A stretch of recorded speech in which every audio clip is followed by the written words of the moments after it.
Okay, we are good to go, I'm told. And we have, starting with our career and technical student organization leaders, I will have Natalie Clark with that Director of Career Standards and Assessment Services. Good Thank you. morning, Madam Chair Hopkins, members of the State Board of Education, Commissioner Watson. Thank you for celebrating Career and Technical Student Organization Citizenship Day. So Career and Technical Student Organizations in Kansas enhance student learning through rigorous academic, technical, and employability skills. These students have opportunities to hold leadership positions locally, in their state, and even at the national level. They have opportunities to grow professionally and personally and apply real-world applications. So these CTSO students have officer positions, meetings, a constitution and bylaws. They're able to compete in competitive events. And every student in Kansas that has the opportunity to compete is successful. Because if they compete, they have completed the preparation, they have met the deadlines, and they're working with the judges at those competitive events. So each of those students are successful in demonstrating their academic, technical, and employability skills in front of their peers in their CTE pathway of choice. So placing themselves in that position allows them the opportunity to advance to the national or international competition, positively representing their family, their school, their community, and their organization. I'm going to share one tidbit of information about each of the organizations, and I'm handing it over to the students. So CTSOs are the cornerstone of a high-quality CTE program. Business Professionals of America. At the most recent national leadership competition, they had 3 Kansas members place first in the nation. In DECA, at the International Career Development Competition, Kansas members from Blue Valley Northwest High School, Blue Valley High School, and Leavenworth High School were national finalists in the Startup Business Plan, Hospitality and Tourism Professional Selling, and Student-Based Enterprise events. FBLA, I may have to share a few more because I want you to know some of the schools that are represented. A Kansas member from Wellsville High School was elected as a National Mountain Plains Regional Vice President. Members from Blue Valley North earned first in the nation in Financial Statement Analysis event. A member from Wellsville High School earned first in the nation in the Job Interview event. A member from Andover earned second in Public Speaking. A member from St. Paul High School earned third in the nation in Accounting 2. Family, Career, Community Leaders of America. A student from Victoria High School was elected to the National Executive Council as the National Vice President of Development for the 24-25 school year. FFA. 332 members were awarded the State FFA degree at the State FFA Convention. The State FFA degree is the highest degree an association can bestow on a member. And those students, 195 members, received more than $238,950 in scholarships from their Association for Academics and Success and Career Development events. HOSA, Future Health Professionals. Members from Manhattan, Blue Valley, and Great Bend, all placed in the top 10 in the nation in events such as medical innovation, medical assisting, and phlebotomy. SkillsUSA, a student from Manhattan High School, earned a gold in technical drafting. And Technical Student Association, a Basehor-Linwood High School member, was elected as the national president. 5 placed in the top 10 in events such as CAD architecture, coding, and system control tech. So I'm going to turn it over to these students, of which we're quite proud of their accomplishments. Thank you. And just before we do, I want to ask the board members, if you have a question, please write it down, and at the very end, we'll try to get to those as much as we can. Okay? Go ahead. Hello. I thank the chair, members of the State Board of Education, and Commissioner Watson for allowing me to speak today about Business Professionals of America and the value I think it brings to our CTSO community here in the state of Kansas. My name is Rashad Barbet, and I'm proud to serve as the President of Business Professionals of America. Before I dive in, I want to discuss with you a lesson I learned from BPA. My first year, I joined the event Prepared Speech, and in that speech, I wanted to ask the question, are first impressions often wrong? To test that theory, before going into every competition room, I'd put on a personality completely distinct and opposite to myself. I'd intentionally act nervous and confused, and then partway through the speech, I'd reveal who I'd like to think I truly am. Now, I didn't do that to be intentionally deceptive, but to ask the question, do we receive and treat others differently based on the first seconds of impression that they present? And the answer to that is a resounding yes. Now, as president of this organization, I have committed myself with the virtue of this lesson to say that I will never look at someone just solely off their first impression, but engage in things like active listening to understand their merits and also where they come from. Now, I'd like to extend this idea of BPA not just serving as an opportunity for active listening, but for a larger engagement with the CTSO officers behind me. In June of last year, I had the privilege to attend Kansas's Career and Technical Trading Organization conference, in which a speaker, Eden Gold, had us stand in two lines, and when a prompt resonated with us, we'd step forward. Now, those prompts started pretty fun. They asked who has suffered from heartbreak or childhood crushes. But then they moved into more moving topics, things like homelessness and loss. And we all had to ask ourselves, how often do leaders provide others that chance to step forward? And I think too often that we consider that stepping forward and being vulnerable as a negative aspect of leadership. But indeed, if anything has taught me in Business Professionals of America, it is that being vulnerable and having the ability to speak your truth is one of the greatest merits to this organization and the CTSO message as a whole. As such, I'm excited and very intrigued and hopeful that today we'll be able to discuss future plans in order to further education for career and technical organizations in the state of Kansas. Thank you so much for your time, and I hope we can extend past this simple first impression through meetings today. Thank you.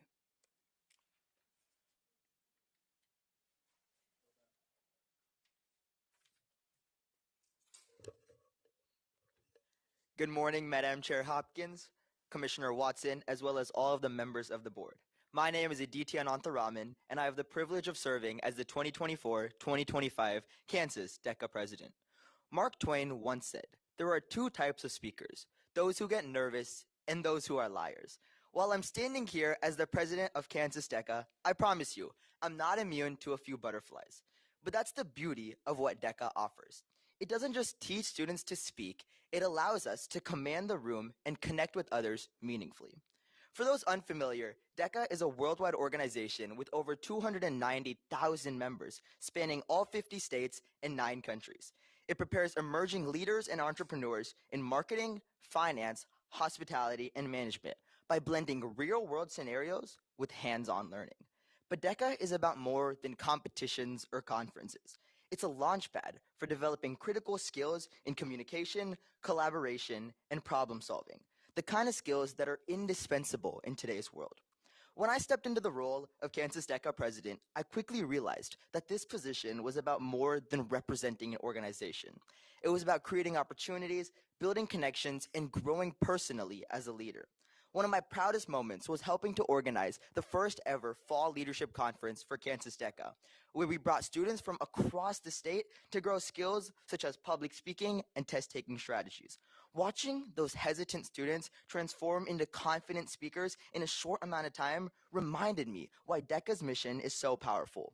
It doesn't just teach us content, it empowers students to step out of their comfort zones and let their voices be heard. Beyond Kansas, my role has opened doors that I never imagined. This summer, I interned in Washington, D.C., where I built powerful connections with other DECA members and leaders from around the world. Building these authentic relationships isn't just a tool for success, it's the foundation of it. As they say, your network is your net worth. My role has also given me the opportunity to explain DECA's mission to a wide variety of audiences, whether it's speaking to fellow CTSO officers in Manhattan, addressing teachers and advisors at the KSDE conference, or even speaking with Commissioner Watson this past July.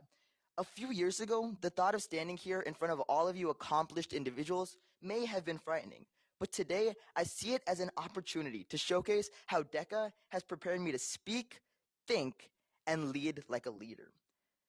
In today's rapidly evolving world, companies aren't just looking for technical expertise. They want people who can lead teams, communicate authentically, and present ideas. As one study found, 85% of career success comes from soft skills, and DECA teaches these intangibles, preparing students for careers where abilities like problem solving, pitching an idea, or inspiring a team is just as important as the technical abilities.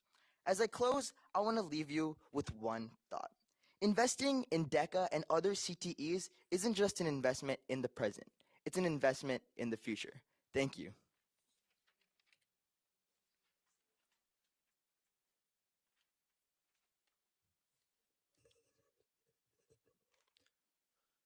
Former NBA basketball player, NBA general manager, and two-time Olympian Chris Mullin said, "If you're going to preach dedication, work ethic, teamwork, unselfishness, and being part of a team to accomplish a common goal, you have to live it. You can't just talk about it." This is what Future Business Leaders of America has done for me. They have allowed me to experience many opportunities while making a difference and growing professionally. Hello. My name is Mason Lytle, and I am currently serving as the Kansas FBLA State President and the National FBLA Mountain Plains Region Vice President. Since assuming my role as Kansas Future Business Leaders of America President, I have had the privilege of experiencing many networking opportunities that have multiplied beyond just FBLA. It includes other CTSO officers and members, and even real-world business professionals. I have also had many opportunities to grow my leadership skills. From leading our FBLA state officer team and its 3,000 plus members, to attending and leading conferences, workshops, and trainings. These leadership skills will benefit me with my future career and will allow me to give back to my community through my knowledge, experience, and commitment to help others. As FBLA president, my communication skills have developed immensely as well. These include oral, written, presentation, and active listening skills. Other communication skills that I have honed and are just as important include shaking hands, smiling, making eye contact, engaging in a conversation, and sending professional emails. As a state FBLA officer, I've gained a valuable perspective on conferences and the rewards they offer attendees. Not only have they provided me with the opportunity to travel the country and take in the ambiance of cities while meeting new and exciting people, but they've also allowed me to compete against some of the nation's top business students. Most importantly, I have gained a stronger sense of pride and leadership as I am a representative for our great Kansas FBLA organization at both state and national conferences. And finally, workshops and presentations are a crucial part of Future Business Leaders of America. I've created and presented workshops over various topics, which have taught FBLA members valuable skills that can be utilized beyond high school. Workshops have expanded my knowledge of careers, business, skills, ethics, personal leadership, and so much more. The topics are limitless when it comes to building our knowledge.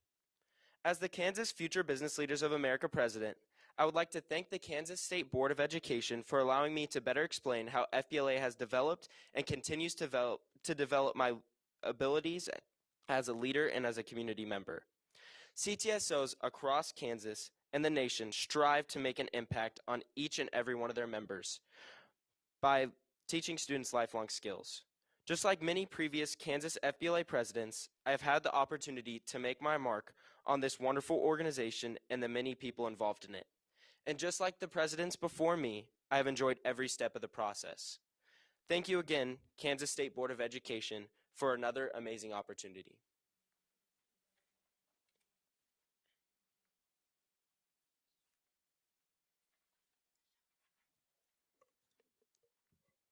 Hello, my name is Ava Gustin, and I'm representing the Family, Career, and Community Leaders of America, or FCCLA.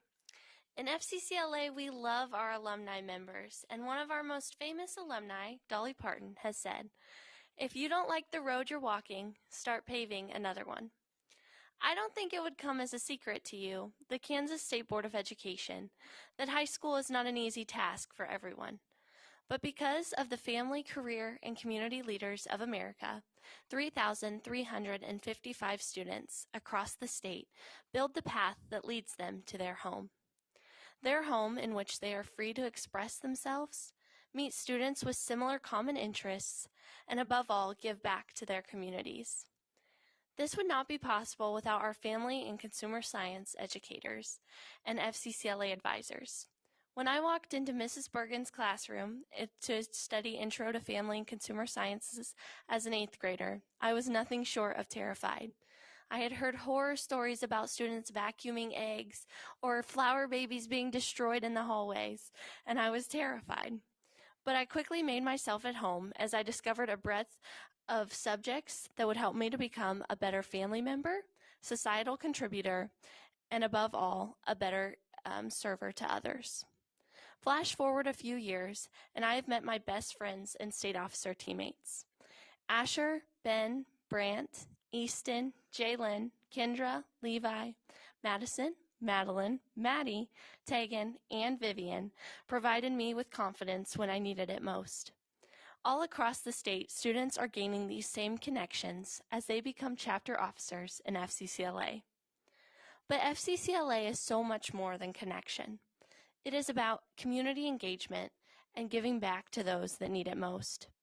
Kansas FCCLA highly focuses on community service, such as volunteering with the Ronald McDonald House, mentoring younger students, and even supporting the aging community. Through the organization, state officers have been given the opportunities to meet prestigious elected officials like yourselves, those with the Kansas State Farm Bureau Association, Governor Laura Kelly, staffers of Representative Sharice Davids, and staffers with Senators Jerry Moran and Roger Marshall. Above all, FCCLA provides students with a safe place to fail, just like those students at my high school that may have vacuumed an egg or dropped their flower baby in the hallway. This summer I ran for a national office, but it did not work out. That is when I learned the most. Before this organization, I would have stayed in my shell, never giving myself the chance to beautifully fail. For that, I am grateful to FCCLA. Thank you for taking time to listen to me today and for supporting career and technical education. Without Perkins funding, Kansans would not be as prepared to enter the real world as they are today. And so many students like me would, in the words of Dolly Parton, not be able to pave another path. Thank you. I'll invite up Zoe.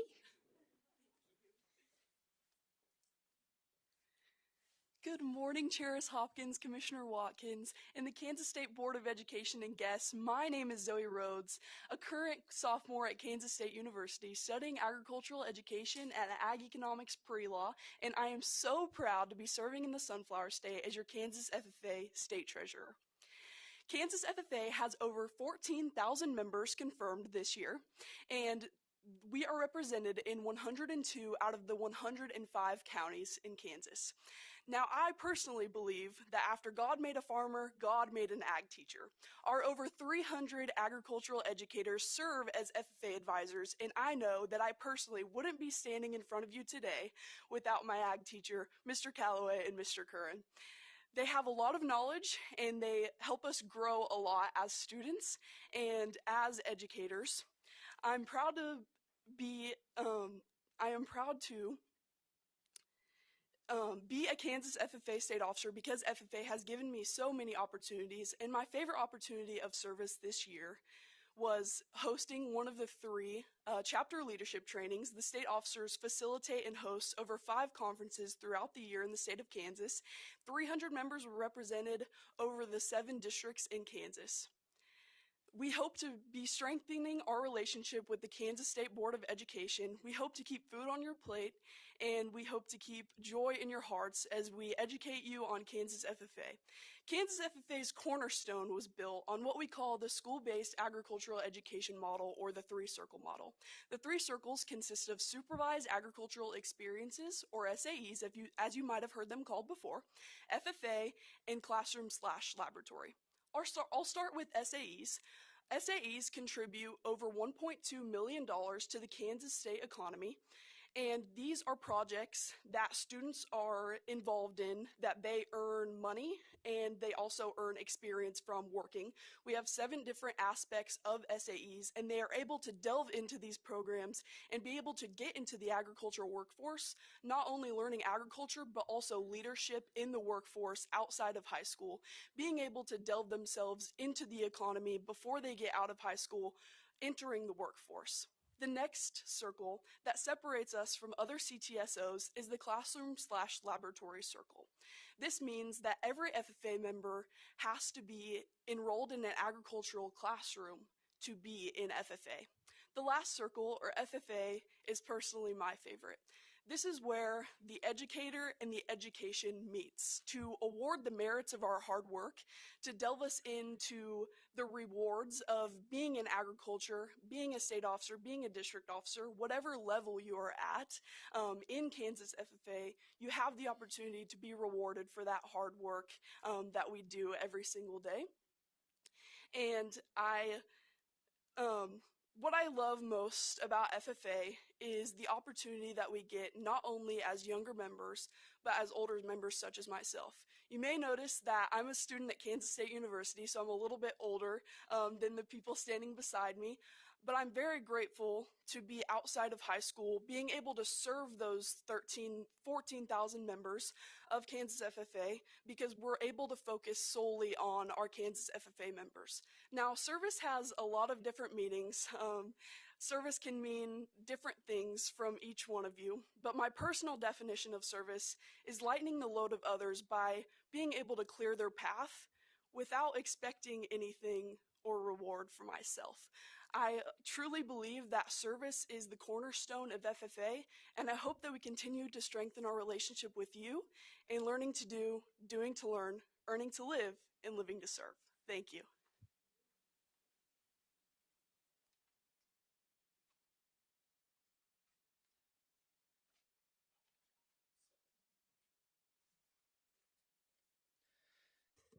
Hello, Chair Hopkins, Commissioner Watson, and the rest of the Kansas Board.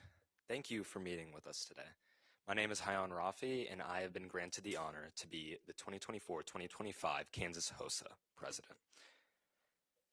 If it weren't for 2 junior mentors needing a 4th person for a HOSA competitive event, I never would have attended the HOSA Spring Leadership Conference in 2023. I gave in, but didn't expect much from the conference since I was new to the club. I was wrong. I was immediately captivated as soon as I walked into HOSA's leadership conference. HOSA is a student-led healthcare organization that prioritizes helping members gain valuable healthcare experience and assisting them in finding their journey in a hectic career pathway.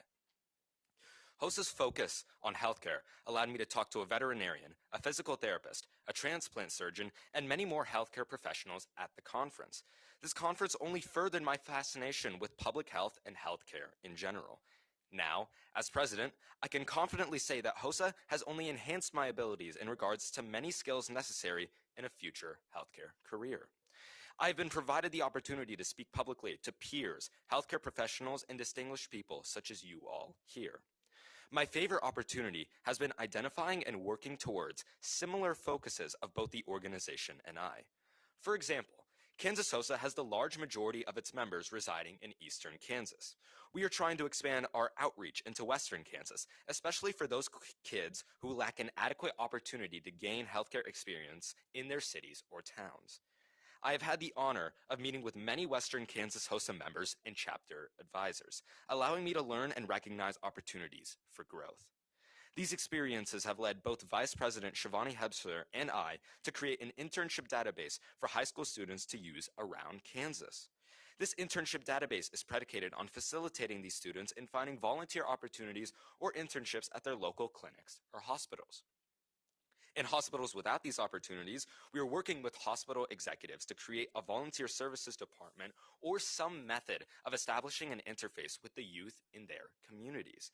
I'm ecstatic that both the organization and I have the same visions, allowing me to pursue new experiences with a win-win focus for both me and the organization as a whole.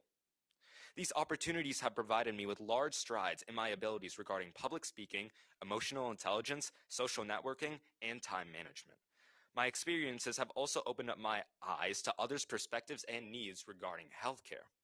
Through my involvement in Kansas HOSA, I'm developing, practicing, and using skills that are essential to my success and my aspirations for a future healthcare career. Thank you for listening.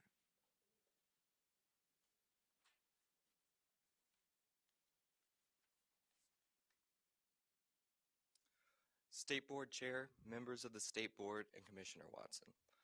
My name is Truett Froby. I am a local and district officer, and I am the current president of SkillsUSA Kansas. I'm a part of the electronics CTE program at my high school. Electronics is a vast category and is found everywhere in our daily lives.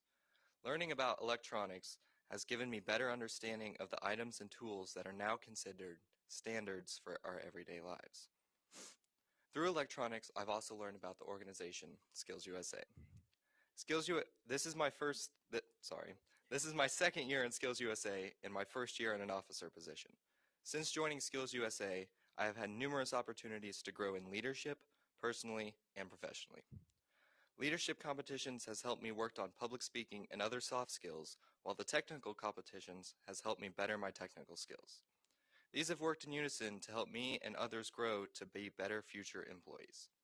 I've been able to tour multiple companies that my technical skills would directly apply to, and had the opportunity to speak with the employers about the qualities and qualifications they are looking for in an employee. Getting to see firsthand how the framework skills that our CTSO is built on and how they apply directly to what employers are wanting from employees is something I have greatly appreciated. Knowing that everything we are learning and building upon has been vetted by numerous technical companies has made myself and many others want to build up our organization to help give others the wonderful opportunities that have been given to us. Coming into SkillsUSA, my goals were to learn as much as I could about the CTE program and how it connects to job opportunities that await after graduation. But more recently, those goals have changed. Though I am still eager to learn, I am more focused on passing on the knowledge, experience, and opportunities that SkillsUSA has offered me. I can honestly say that SkillsUSA has changed my life, and I hope that it continues to have a wonderful effect on others as well. Thank you all for your time. We are very grateful for the support and dedication you have shown us by simply being here today. Thank you.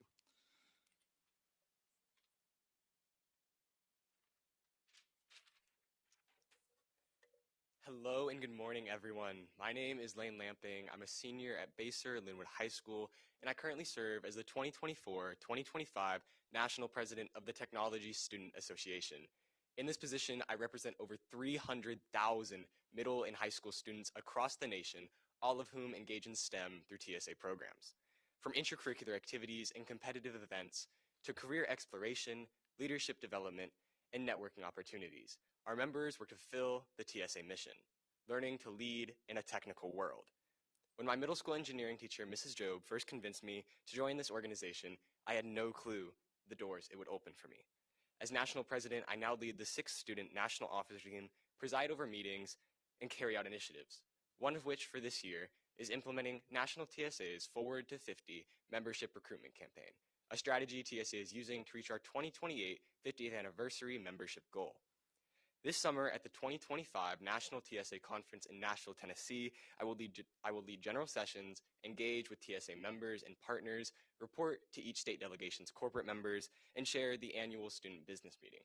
Additionally, as president, I serve as a full voting member and student representative on the TSA Incorporated Board of Directors.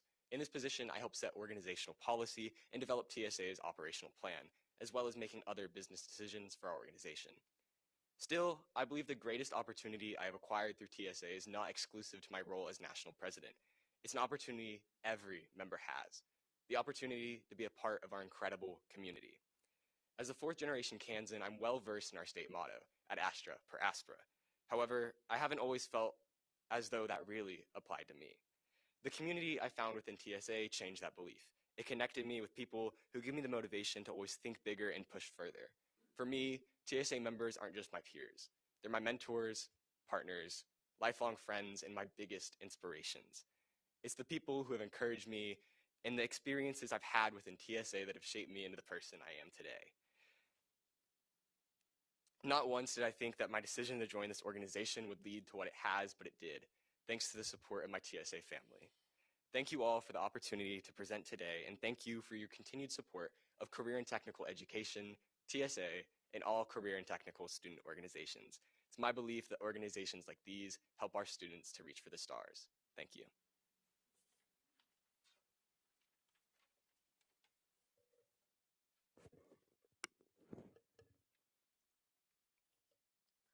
Good morning, members of the board.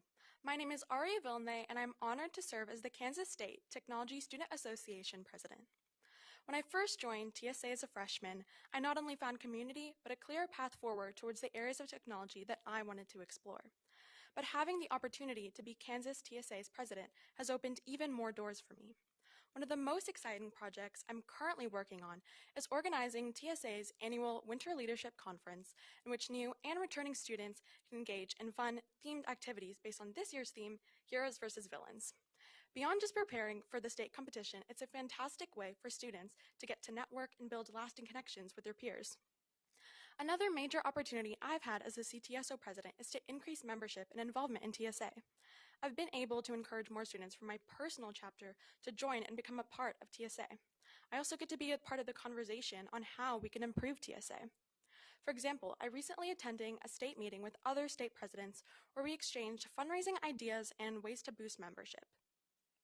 I've also started a new initiative for this year's state competition for a Women in STEM seminar. I'm hoping that this will promote inclusivity and a more diverse participation in technological fields. At its core, being Kansas TSA president has given me more opportunities to grow, not only as a leader, but as a person. I've grown more confident in public speaking, communicating with others, and leading my fellow officers in new events. I've learned the power of collaboration, the importance of listening to others, and the responsibility of supporting the future of TSA. I'm excited to keep pushing forward, and I hope to inspire others to explore the world of technology with the same passion. Through TSA, we are all learning to lead in a technical world, and together we are shaping the future of both technology and leadership. Thank you so much for supporting Kansas TSA and for being a part of this journey with us.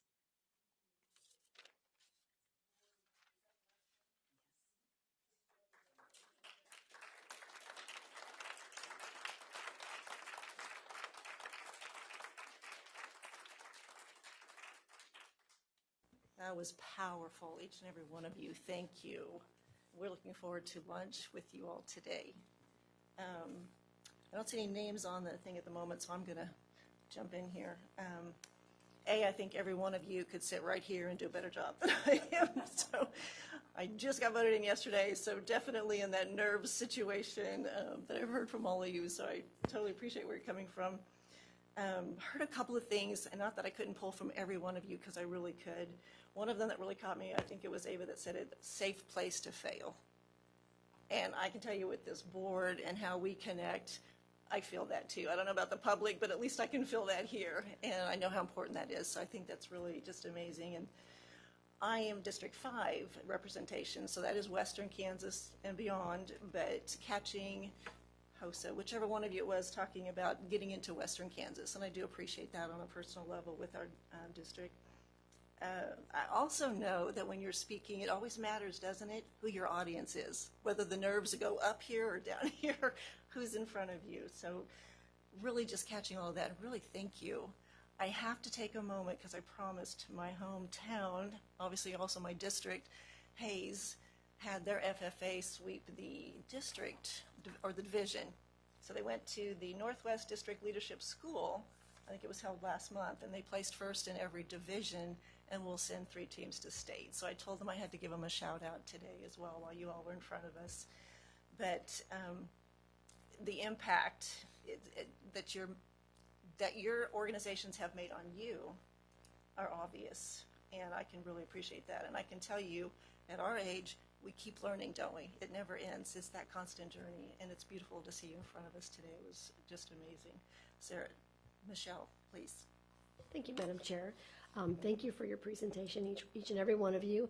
It was a couple things that some of the earlier presenters said that made me think. When you're trying to get someone to join your organization, do you feel like maybe they don't you're seeing that they don't have the opportunity in their high school, like is that kind of your driving point, like to say, hey, we have a lot of opportunity that maybe if they're just going through high school and maybe just involved in some other activities, this one is maybe one that to explore because you feel like it would give them a jump on, possibly career later on, or that open up more doors for them. Is that kind of what you feel like is your selling point as far as maybe those opportunities aren't there unless you're in this program, or is that's your perspective from being in it? I just was curious. Any one of you can answer that. Thank you. All right, that should be. Thank you for your question. I think it's not about the opportunities not being there, but rather them finding those opportunities. Because personally, through DECA, the real world applications that you receive are next level to the other things you get elsewhere. Personally, in my sophomore year through DECA, I was able to be successful at the international level, and through that, I was able to get a marketing internship. And I think a lot of people fear joining CTE sometime because they fear that it's too competitive or it kind of throws them into like that adult life with those career responsibilities. However, our biggest selling point is that it's a pretty easy way to get ahead of the curve before you go into college. These are all skills that are going to be invaluable in your time, whether it's in college or even in the real workforce. And being able to be exposed to those skills prior to entering the workforce is just going to give you one leg up. And I think personally for me, I just want the most amount of people to know about the club. And then from there, they can make their own decisions on which club applies to them. For instance, whether they're in healthcare and they want to go into HOSA, or they want to learn the business skills through DECA, there's a wide variety of options that are available. And the biggest thing is just allowing those students to understand what is available for them. And so that's where I think CTE as a whole kind of stands out, because it prepares these students for these job opportunities as well as these job skills. But yeah, thank you for your question.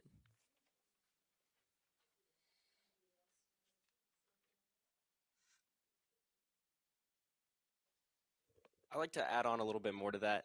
As Aditya mentioned, he said like you kind of push that point of learning soft skills, shaking somebody's hand, being able to network with other people from across the state. I know through this organization, I've made some of my best friends through state officer teams, competitive events, just chatting with somebody next to me at a conference. This is the connections that you make through these CTSO organizations, and that those truly allow you to kind of build yourself as a person. Along with that, a little bit more of the selling point, I would say it allows you to learn a little bit more about careers through the competitive events that we offer. Whatever students are interested in, they can compete in a competitive event that kind of goes along with what they're thinking of, and that helps them get a better understanding. But then on a real note, some of the more selling points for this as well, I think I can speak for all of us. When you get out of school for conferences, that allows you to kind of sell it to students a little bit better. So, I start off with the more business side of things, but then you move into you might get a couple days out of school, or you might miss a couple hours while you're in the organization. So.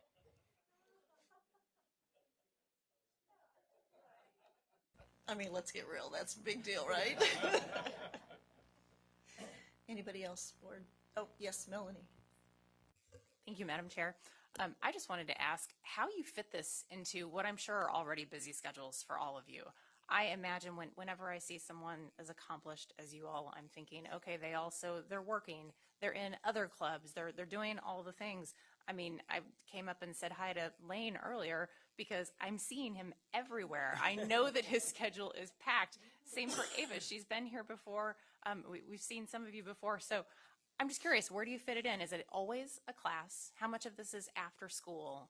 And just what kind of time commitment is it?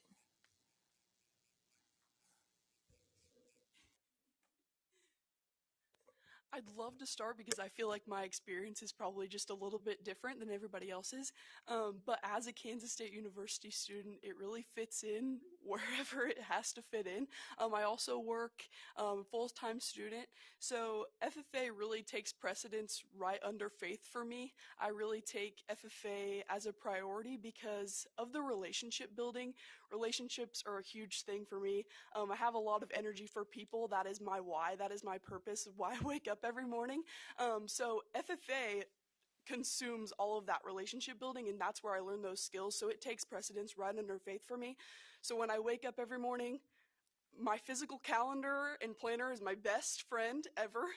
So before I do my schoolwork every morning, I do a little bit of FFA work. I get in touch with the executive secretary. Hey, what do we need to do for FFA week?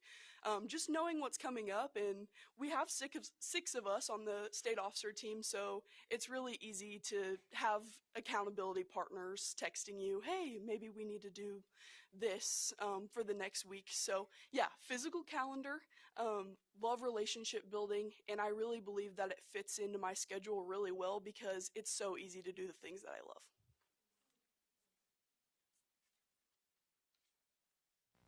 Barrow? Yeah. Oh, I'm sorry, another answer. Yeah, thank you for your question. So I think, adding on to what she said, I think it's a lot of it is about like passion and investment because yes, we all run very busy schedules, but I'm sure as all the presidents can agree, we are all very invested and passionate about these CTSOs. And when you're passionate about it, that means you're not actually going to feel it as it being like a chore or it being busy. You're actually going to want to do that. And I think it's that drive and that motivation is what creates us to drive these opportunities to where we can actually further both ourselves and our organizations. So I think that rather than thinking about it as like more so busy, I think it's more about this opportunity that we are being given and that we are going to use in our later lifetimes. Thank you. Barrow? Thank you. Well, this is more a commendation to you all as a former public school educator. I really appreciate how well you each are representing the outcomes that we always hope for in our students. And also the full spectrum of representation, all the way from the required facts class to being in a university, still committed to carrying on what you've learned through the CTE programs. And I read in your bio that you do plan to become a public school educator. And I will say we had a struggle when I was in HR finding someone to teach one of those courses at our Career Tech Ed program. So to hear that that is your vision, I personally sincerely appreciate that. And I know whatever school district is quick enough to hire you first will definitely benefit from all you're bringing. And then I know that you're going to inspire many others to follow in your footsteps. So thank you all, each one of you. You were extremely impactful, and I learned something different from each of you. So thank you. And Betty? Thank you. First of all, let me compliment all of you. You talk about learning your public speaking skills as a result of your association. You did an outstanding job. Obviously, you can write the speeches, which was outstanding. Each of you drew my attention as you went through and checked off those things that you were able to learn. Now, my question takes the form of prior to. You talk about what you've developed as a result of the organization. Tell me some of the things that you went in with, because I'm wondering, as people would listen to you, it's like, oh my gosh, I'm rubbing elbows with some of the best of the best. What do I need to possess in terms of personal skills to start out? Because it sounds like all of you came in with all of these great skills that you just honed as a result of being a part of the organization. So name a starting point of something that stood out skill-wise. And you all don't have to answer. I just would like an idea of what you brought in. Thank you for your question, Board Member Arnold. What really comes to mind for me as soon as you started asking your question, my dad has this giant poster in our house that says one word, and it's grit. And that is a word that I grew up with because, yes, you have the opportunity to do as many things as you can, but do you have the grit to pick yourself up by your bootstraps and keep going when you fail? And that's what my parents have taught me ever since I was young. You can fail, but do you have the grit to keep going? So I would say my biggest skill that sits with me every single day is having that grit to keep going, no matter what happens, no matter what life throws at you. Having that instilled in me has really helped me with everything that I've done.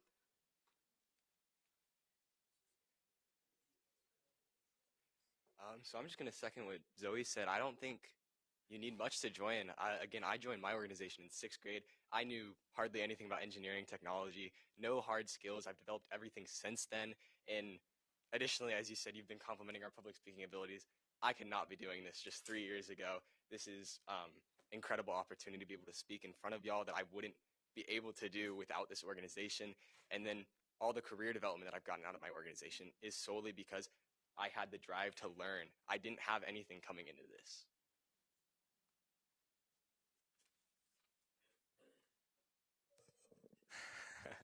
Thank you for your question.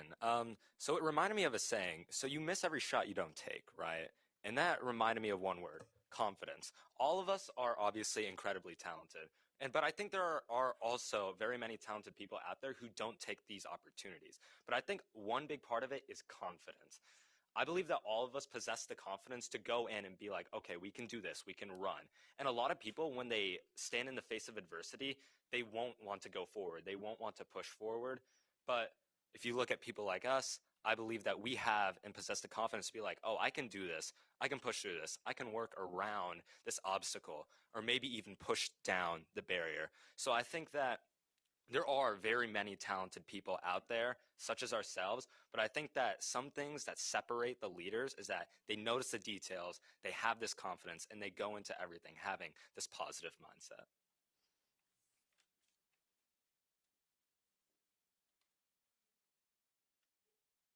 Good to see all of you. Thanks for being here today.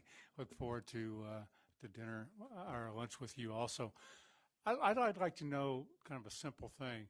What got you initially interested in the organization? Was it a teacher in your school that was just so passionate, oh, I got to be with that teacher? Was it the content, whether it was ag or was it the opportunity for leadership development or maybe something else? But what was maybe the thing that really attracted you to the specific organization?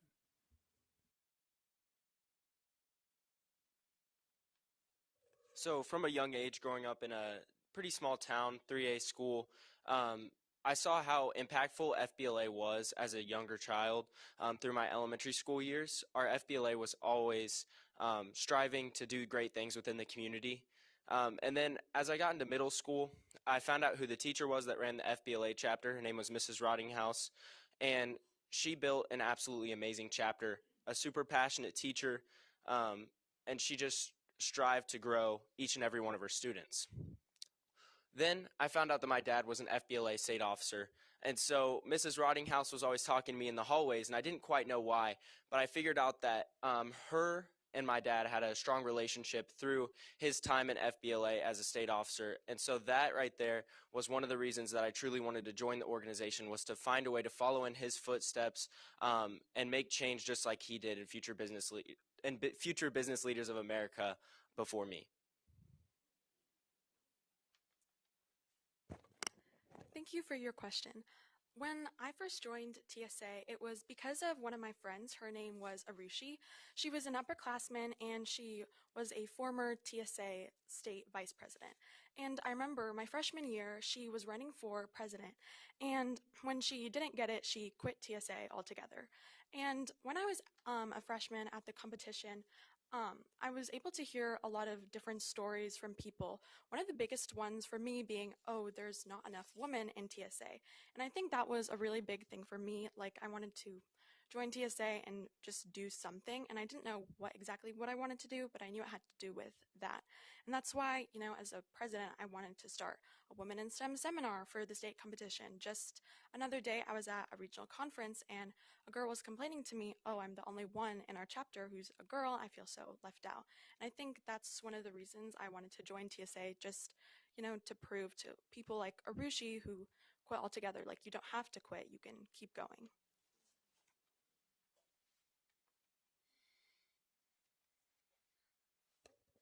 I'd just like to add on to that. Throughout my human growth and development class in family and consumer sciences, I learned that my mom is what we would call the sandwich generation. So she's taking care of my sisters and I, as well as her own parents. And through seeing the struggles that she's faced with being able to balance family life, work, and everything involved, and being able to care for my grandparents myself, that really formulated me to want to give back to my family and be more prepared to help my family unit as my parents age and as I watch my grandparents age. So that was really a driving force for me to become more involved in FCCLA, was to be able to understand the aging community a little bit better, as well as all aspects of the lifespan. Thank you. I guess my answer as to why I joined BPA has less of an elegant answer. I was told there was a trip to Disneyland involved. As such, I had to join. But I mean this on a sincere and a truth level, which is, I think, part of this conversation that needs to be had is the incredible educators behind all of these organizations. Truly, none of us are here today without the educators and the learners that we have been able to be. And I would like to, if I may, extend a quick thanks to those teachers back at my high school and across the state who truly, the level of involvement and commitment is beyond just coaching us in these activities. It's the logistics to get us to these tournaments, to drive us there, to run a van ride at 2 in the morning. It's these things that, I don't know, the silent thank yous that aren't spoken that I think could be shared some more. And so I'd like to say that if there's a nexus that bridged us to these activities in these organizations, I'd say it's less so the organization and more so the educator.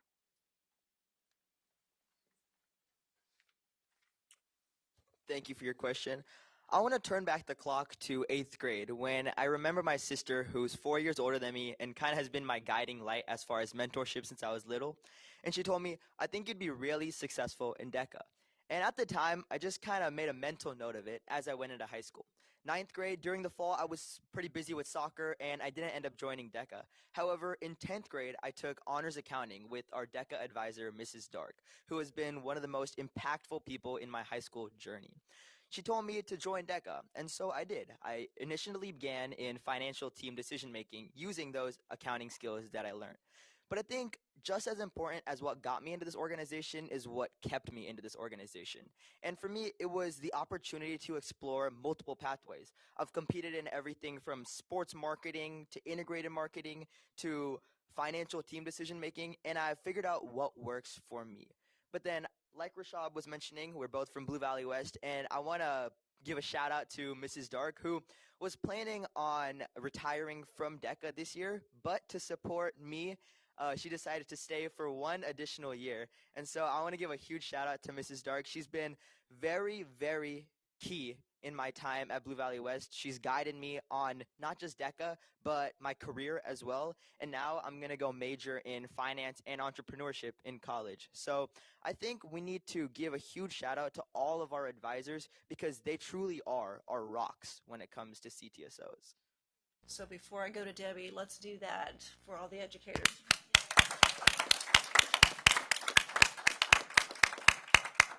We know they are definitely a driving force. Debbie. And I'll be very short and sweet, but I tell you what, you guys are so much fun. I've really enjoyed this, and I want to be a teenager over again. Just have a do-over and join like all your organizations. So my husband already tells me I have to quit something to join something new because I'm a club junkie. So I just really enjoyed listening to all of you. Thank you. So I think that's it on our end. Thank you very much. And for you, one last time.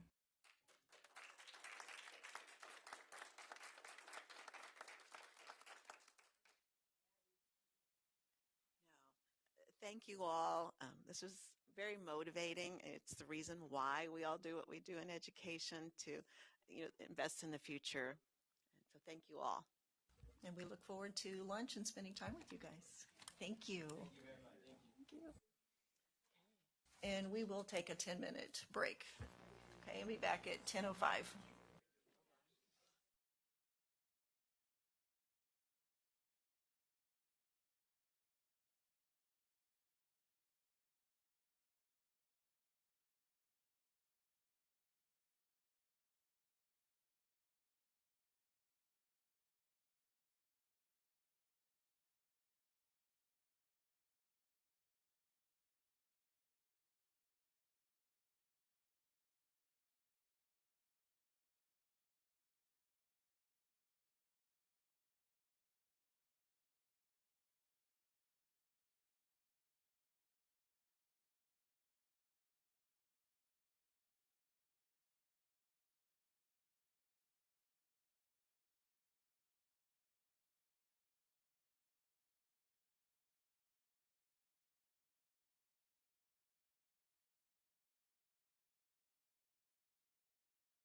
Next on our agenda is Special Education Advisory Council Quarterly Report. Bert Moore, thank you.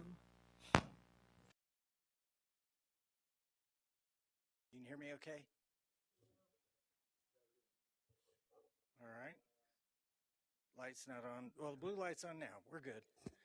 Okay, well, welcome again. Got to see you this morning for breakfast. Wanted to give you a clean copy of our annual report because this morning I'm going through it at 6:10 and I realized that we have given you a twofer. We gave you the 24-25 membership list. I'm seeing Lindsay Graff. Marvin Miller was the chair last year. What's happened here? It just grabbed the wrong file and uploaded it. So at the end of the packet I just gave you is the 23-24 membership list. So you have a clean copy of the report with some modification of the language on page 7 that says this is the membership group for 23-24 attached, and the 24-25 membership is here in this packet. So we wanted to be clean about that because I was told by an administrator one time, you're not negligent if you don't know, but once you know, you need to confess up and clean it up. So we wanted you to have a clean copy. And I have Marvin Miller here, who was the prior chair last year, and we have Lindsay Graff, who's the current chair this year. So I'm going to turn over to Marvin, and Marvin will give you a few updates from last year because it was a very hectic and busy year.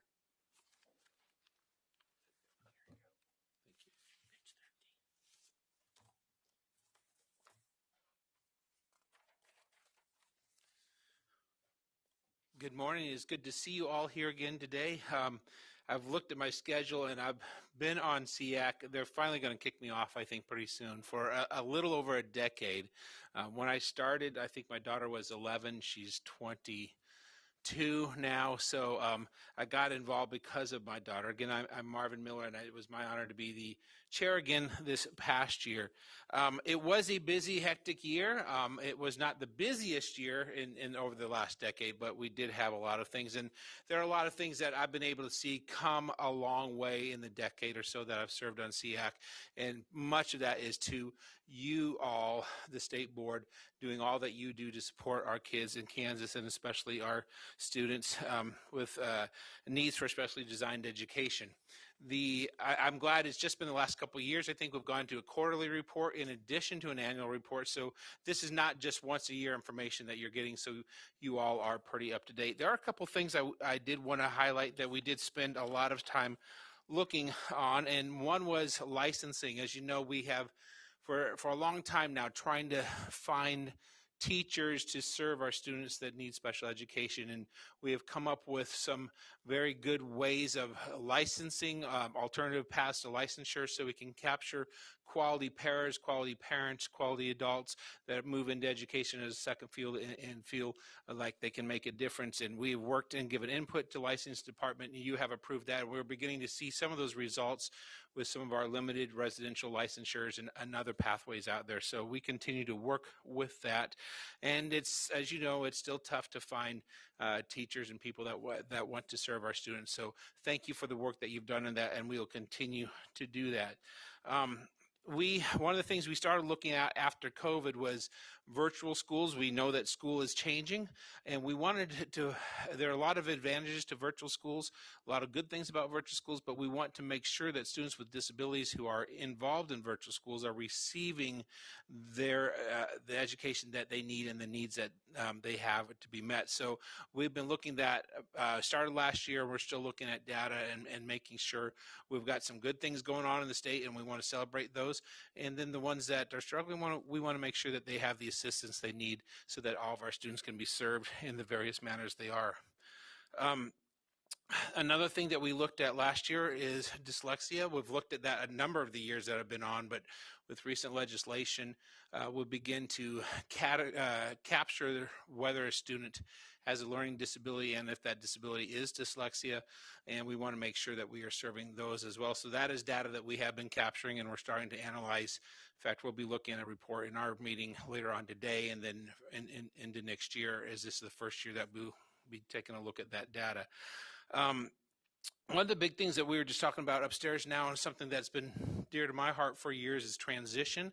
We've had a lot of different transition initiatives, probably 2 or 3. I know Jim Porter had one that I helped with years ago already, and we've all seemed to have hit a wall at some point, but the State Department of Ed did receive a large transition grant this past year, and we're just starting to pilot that. And then at the local level, we've been doing transition councils, and hopefully all this stuff will come together, and we should have a quite a good, well-rounded, robust transition service program that involves all the agencies, not just the State Department of Ed, but Voc Rehab and employers and competitive integrated employment, and all the different things that go into that. Those conversations have just really started ramping up this past year, and the office here is doing a great job of working through that grant and making it sustainable so we just don't hit that wall, and we can continue to serve our students, whether they go into employment or go into independent living or go into day programs or whatever is the best thing and for the best life of that student. We want to support them and their families all the way around. We spent a lot of time on differentiated monitoring from OSEP. I think you've received some reports on that in the past. We worked on that a lot, and there are things that we will continue to work as an outcome of that report. I'm sure Bert will give you more updates on that as those results have come in the past few months. That has added Indicator 18 and what is the State Department responsibility over local districts as far as special ed services. So that's something we're wrestling through as a committee, and they are doing a good job upstairs here as well. So we also got to celebrate last year the 14th year in a row that our special ed as a state has met the requirements set out by the federal government. So 14 years in a row is not something that many other states can claim. It's always a hard thing to achieve, and yes, we will have more work to do that in the future, but I like to celebrate the wins when we get them. So we have been hard at work, just as you have been hard at work, and as a parent of a daughter, now an adult with Down syndrome, I want to thank you for being a great board to work with over the past decade, and I look forward to continue being involved some way, somehow in the future as we move forward in this great state. So I am now the past chair, so I'm going to turn this over to Lindsay Graff, who is our new chair for this year. Well, I just found out I was going to get the microphone. But I love a microphone, so this is super exciting. But I don't really have a whole lot other than to say also thank you for recognizing all students. That's just so vital to our communities and our state as a whole. And Marvin is probably not going to get so lucky to be kicked off. He'll probably still be around in some capacity. But next year I'll give that report, and we'll be back next quarter for sure. I don't know. I will bring him back up here, or Bert, if you guys have a few questions. But I know you guys have a tight agenda. You have a big luncheon to get to. So, if after the fact you're looking through that report and have questions, feel free to email any of us, and we will work to get you those answers as well. I am going to ask one question, and it might be Marvin, but I heard an acronym I don't know, and don't even know if I can say it right, if I caught it right. OSEP? Office of Special Ed Programming, that's the federal government. Thank you. And then when you said Indicator 18, what? Indicator 18 is a newer indicator. I'm going to defer to Bert on that because that's going to affect how we do some reporting in the future. Oh, gotcha. Federal government used to have an Indicator 15. They've did away with it because it was duplicative in the data. We have 17 indicators that we collect data on and report. Some are compliance, some are results. So what the federal government has done is decided that we will have to look at any areas of non-compliance that any system had, and they will have 1 year to correct, to make that compliant. So we're reporting in Indicator 18 how many systems had any non-compliance at all the prior year, and how many brought that non-compliance to compliance within the year. We're getting that out of the other indicators. So we're a little confused over why OSEP wants it collected in this manner, but we do what we're asked to do so that we can get the federal dollars to support our program. So we'll do what they want us to do. But we are proud to say that we haven't had any systems to our knowledge that have not corrected any deficiencies outside of 1 year. We had one a year ago, but that was brought into compliance within 2 years, but we haven't had any so far. We're very good and diligent. You might hear about it from some systems that are like, boy, they're up there just cracking a whip on us. No, we're trying to get your data cleaned up so that we can report it accurately to the federal government. So that's what that is. Go ahead. Yeah. And as a system, I can say I'd be way too scared to not get it in compliance within a year. So I think that's part of it. And it's not scared of the State Department. It's just scared of not hitting the marks that we're supposed to hit.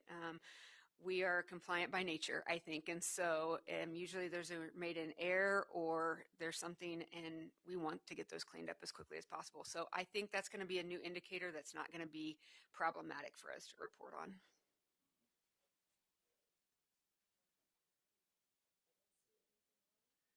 Again, if you have any questions, you know where I live. I'm upstairs on 6th floor. Okay. Just send me an email or send it to Dr. Watson, and he'll let me know. And when I report out anything to any of you, it goes to all of you. Okay, so just keep that in mind. If you ask any questions, we're going to send that out to the entire board so that not just one gets it, but you all get it.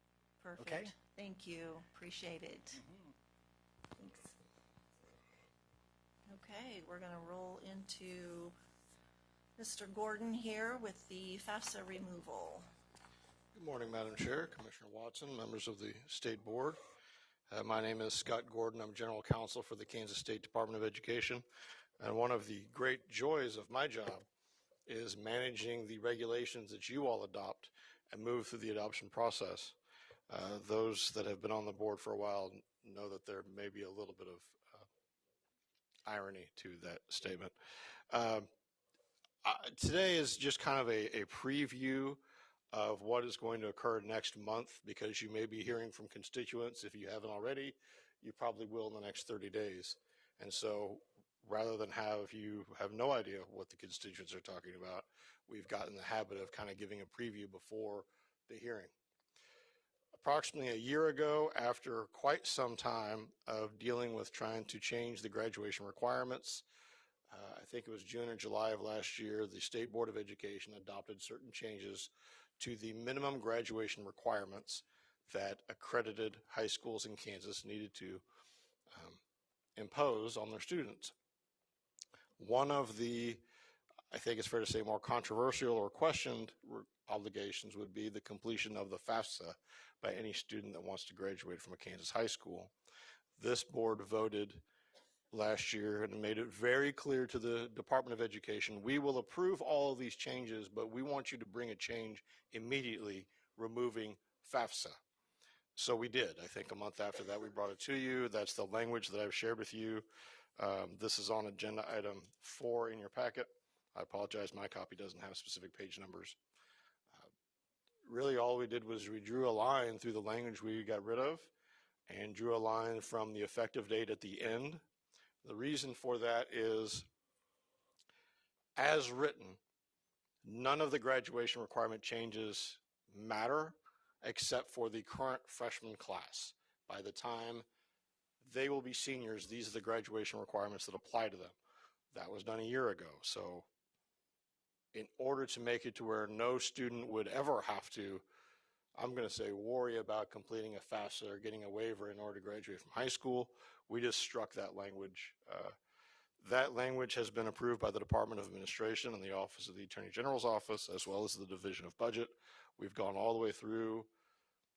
We had the hearing a week or so ago with the Joint Committee on Administrative Rules and Regulations. They have seen these as well. They had no comments. I believe one representative or senator had a question, and that was it.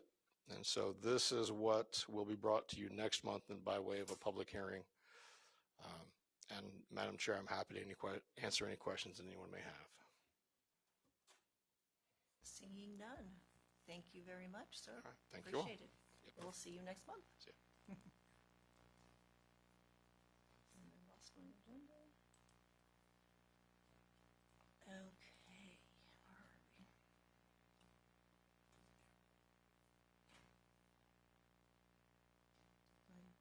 I scrolled. Okay, up next is acting on capital improvement and bond elections. And I believe that's Dr. Oh. Okay.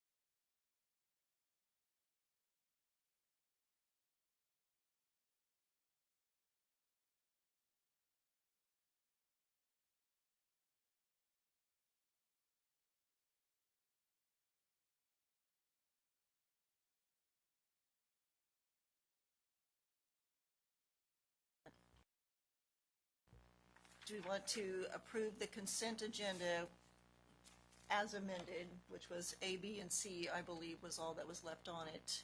And Debbie, you had a question on that?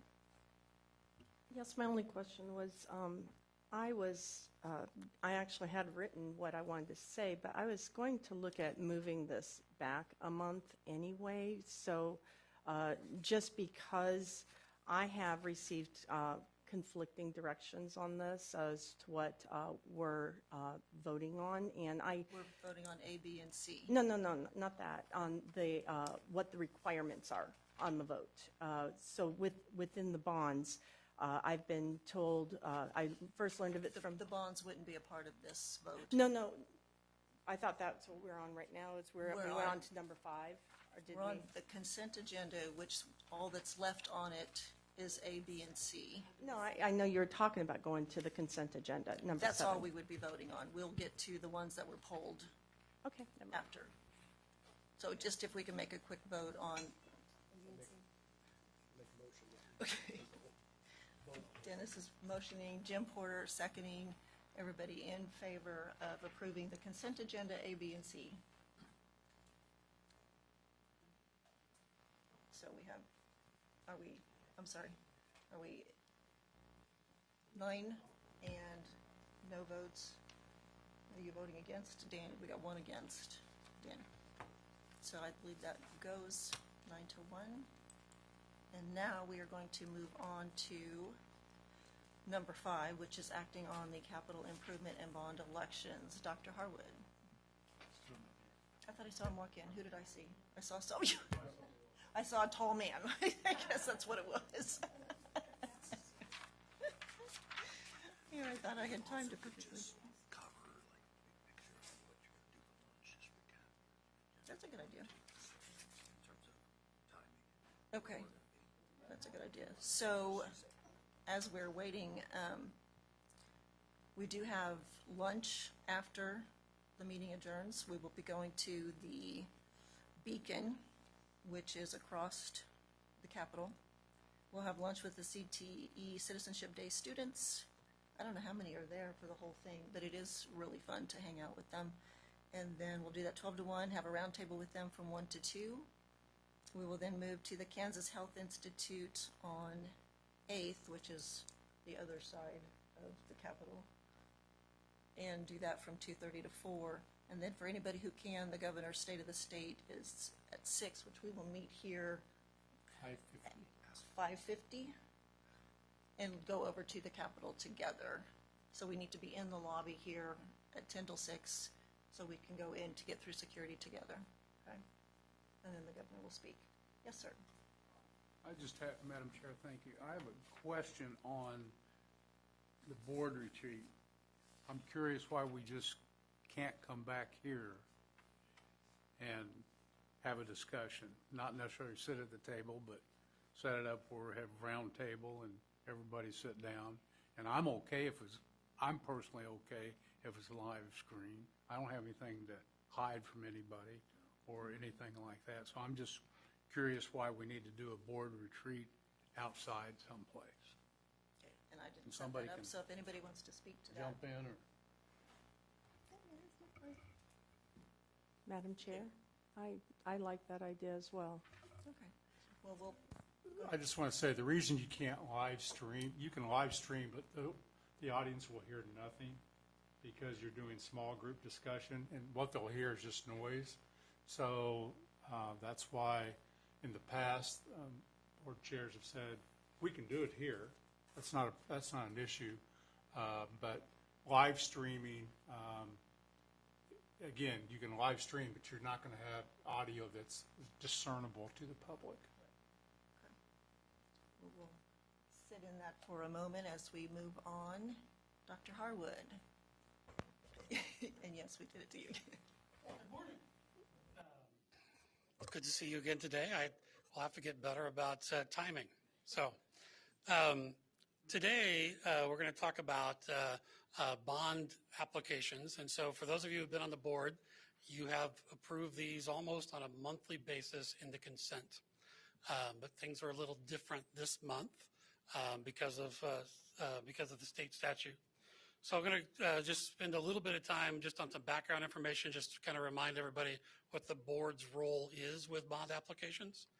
And so the first part is that school districts have the authority, without the state board being involved at all, to do bonds for certain projects up to 14% of the assessed valuation of the district.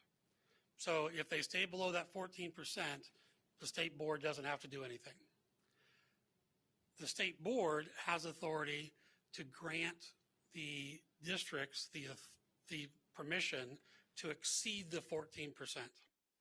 And so that's what you are approving in most cases is, yes, you fill out your application and you did everything the right way. And so now you can take this bond application or this bond resolution to your community. They're going to decide whether or not they're going to let you levy the taxes and approve the bond. State board is just saying, yes, you can go above 14%. So that's been the case for a long time. And the state board is just kind of seeing that as long as you follow the rules the way you're supposed to, it's up to the voters in that community to decide whether or not that's something that they want to support. So there's, yeah.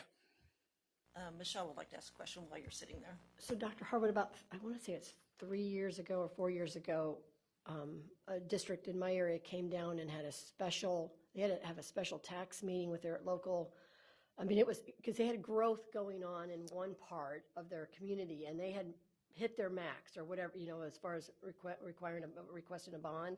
Is this what this is letting them go back and say, due to unforeseen circumstances, we have a lot of young kids, so we need to build a middle school and an elementary school in an area going south. We're maxed out over here. All the growth is happening over here, and so they have to have a place for those kids to go. Is that kind of what this is, or is this something totally different? This would be very different. I have to look exactly into what that is. That may actually have been, because one of the things that the district would also be doing is getting a bond rating. And so if the bond rating companies think that the district is overextending their debt, they may have needed to do something about that. We don't really look into that. It's we don't look at it at the total amount of their bonded indebtedness for this. It's only a matter of what is it related to the percentage of their assessed valuation.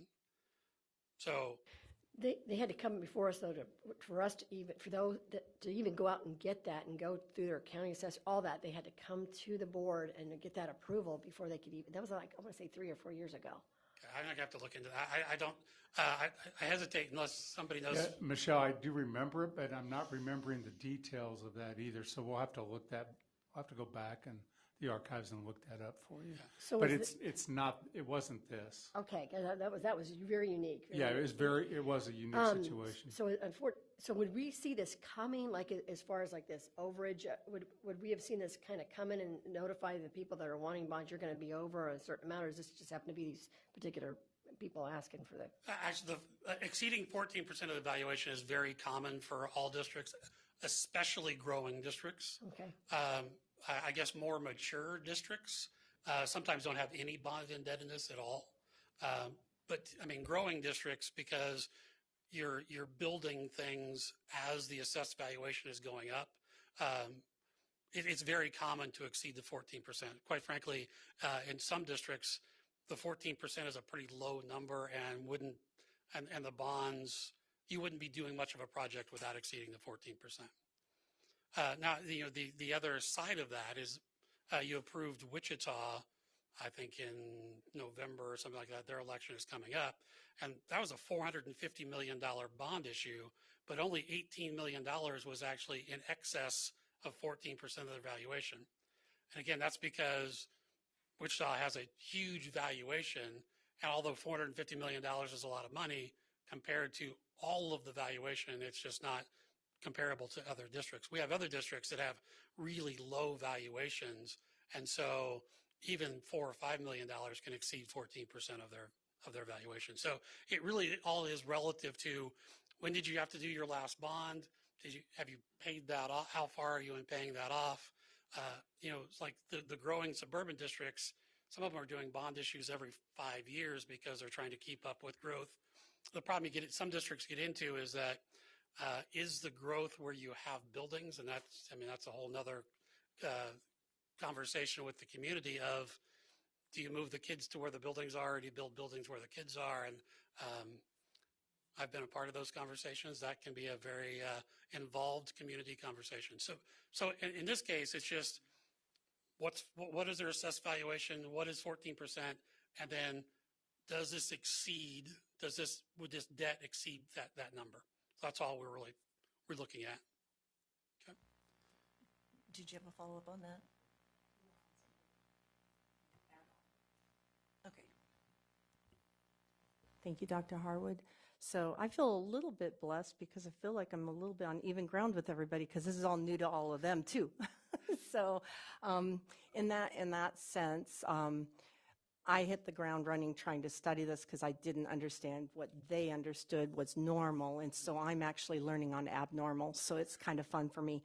But what I'm understanding the difference is before we've never had the basically competition for it. So we had to sort out the priorities. Am I understanding that right? That's what we're moving into, is that now there is a cap to how much. So it used to be that the state board could approve anybody for whatever bonds they wanted to do in excess of 14%.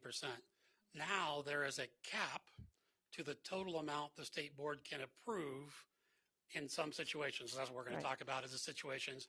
And then the statute is very clear about the priorities that the board looks at when you're deciding which ones to approve and then what happens to the other ones. So that was the only reason I was going with asking if maybe it might be appropriate to make a motion to delay the votes till next month, just because of the learning curve. I have studied and I understand. Let's finish. Let's let him finish. finish. We'll finish, but that's where I was going with that. Okay.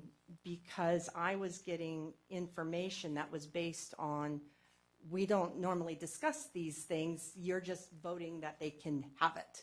And now I know that it's not that. So I'll let you finish, but that. So, I feel like I will present the information that you need to make a decision today. And so we'll kind of see when we get through there. So again, now there's this cap, and we're going to talk about the cap a little bit. So the cap comes from the amount of principal that is retired last year by all districts, and then you multiply it by the producer's price index for 5 years, I think, could be 3, which was 33%. And it's because the cost of building buildings has gone up significantly. And so the cap is $593,908,109. Okay? But not everything applies to the cap, and that's where it gets kind of complicated. So far this year, you've approved 10 bond applications for $859 million, which is well above the cap. 5 of those bond issues have passed, 2 have failed, and 3 still have elections coming up. And that's actually not off for what happens. About 2/3 of the bonds pass. We see, about 1/3 of the bonds don't pass every year. And so, so far, you've approved $330 million that applies to the cap. So the things that don't apply to the cap, if a district does not receive any capital improvement state aid, it does not apply. If it's below 14% only the portion that is above 14% of the assessed valuation applies. So again, Wichita gets some state aid, but only $18 million of the $450 million applies towards the cap. No more than $175 million can apply to the cap.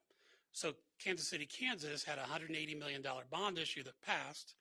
$175 million applied to the cap.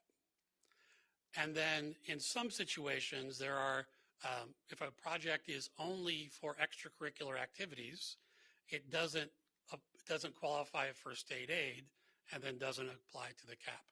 So those are all the things that we go through to see where the cap is. And in most years, we don't get to the cap. We've exceeded the cap in the past, but it's never happened where you exceeded it in the same month where you couldn't approve everything. So in the past, we've had to say, no, there's no cap room, but we had enough to approve the ones that came. This is the first time where Well, we can only approve some of the ones that are here because we run out in the middle. Okay. So now we have $293.4 million of cap room left. And for January, you received 6 bond applications for $469 million. 2 of the bond applications don't count towards the cap. Gardner Edgerton is one because they don't qualify for any state aid. And then the other one, I think Uniontown, was below 14%. So they don't count towards the cap. So you can approve those like you always have, and just kind of move along. Those we would have just done on consent. It's the other 4 where we get into a situation where when you apply the amounts to the cap, we don't have enough space. And so these were the 6 that are out there. You can see Goddard, 196 million is the highest one. And see then, what is it? Galena, which we're going to consider at 7.5 million, is the lowest. And again, Galena is a really small geographic district, not a lot of assessed valuation. So $7.5 million gets to the 14% pretty quick, whereas in other districts, that would not be the case. So if you approved all of them, we would exceed the cap by $62.7 million, which you don't have the statutory authority to approve. So now we'll kind of get into the state board's role. So again, what you're looking at is that if the cap is met, then you can't approve these. Again, if they didn't exceed 14%, it would not require your approval, and they could go on anyway. So it's only and then if they don't get state aid, it doesn't matter, all those kinds of things. So we're only talking about the ones that are up against the cap. And so here are the 4 criteria in order that the state board is to consider when you're deciding who gets the money if you're up against the cap. And the first one is safety of current facilities and disability access of such facilities. The bullet is actually the really important part here because it's as demonstrated by a state fire marshal report or ADA inspection. If you read any bond application we get, they will talk about improving school safety. Okay, that's not what this is talking about. What this means is that somebody has come in and said, this facility is unsafe or currently does not meet ADA requirements and must be improved. So that's a big difference in just saying, well, we're gonna put on better door locks, or we're gonna do all, we're improving safety, or even we're improving accessibility. Different caveat. So that's why it's the first one, and it's also the hardest one to meet because we've had a couple of them. Rollins County, which the board approved last year. I mean, the building burnt down and was condemned. So that would be a situation where it would say, yeah, they can't use this building anymore, so they would be A. B is about enrollment growth, and so that's where it's demonstrating that it's successive increases over 3 years, and so we actually looked up the definition of successive increases, and it doesn't have to be an increase every time.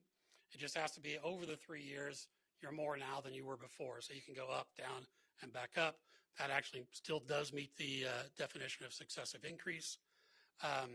Impact of delivery on educational services, almost every bond, quite frankly, if the bond application doesn't address this, you have to wonder why they're applying for a bond. And then the second one about energy use and operational efficiencies, it's not common that they've actually had a district-wide energy study done. Many of them are saying, well, as part of this, we're going to put in LED lighting, which is going to save us money. We're upgrading our HVAC system, which will save us money.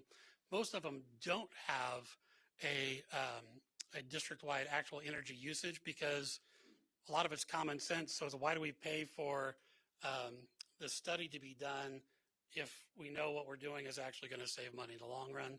The part that does get in there on D in the most cases is that the architectural analysis about how the change will be more efficient.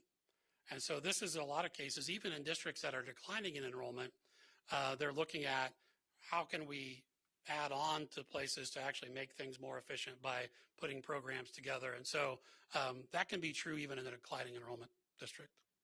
So those are the criteria. I don't remember if I talked about it yet or not.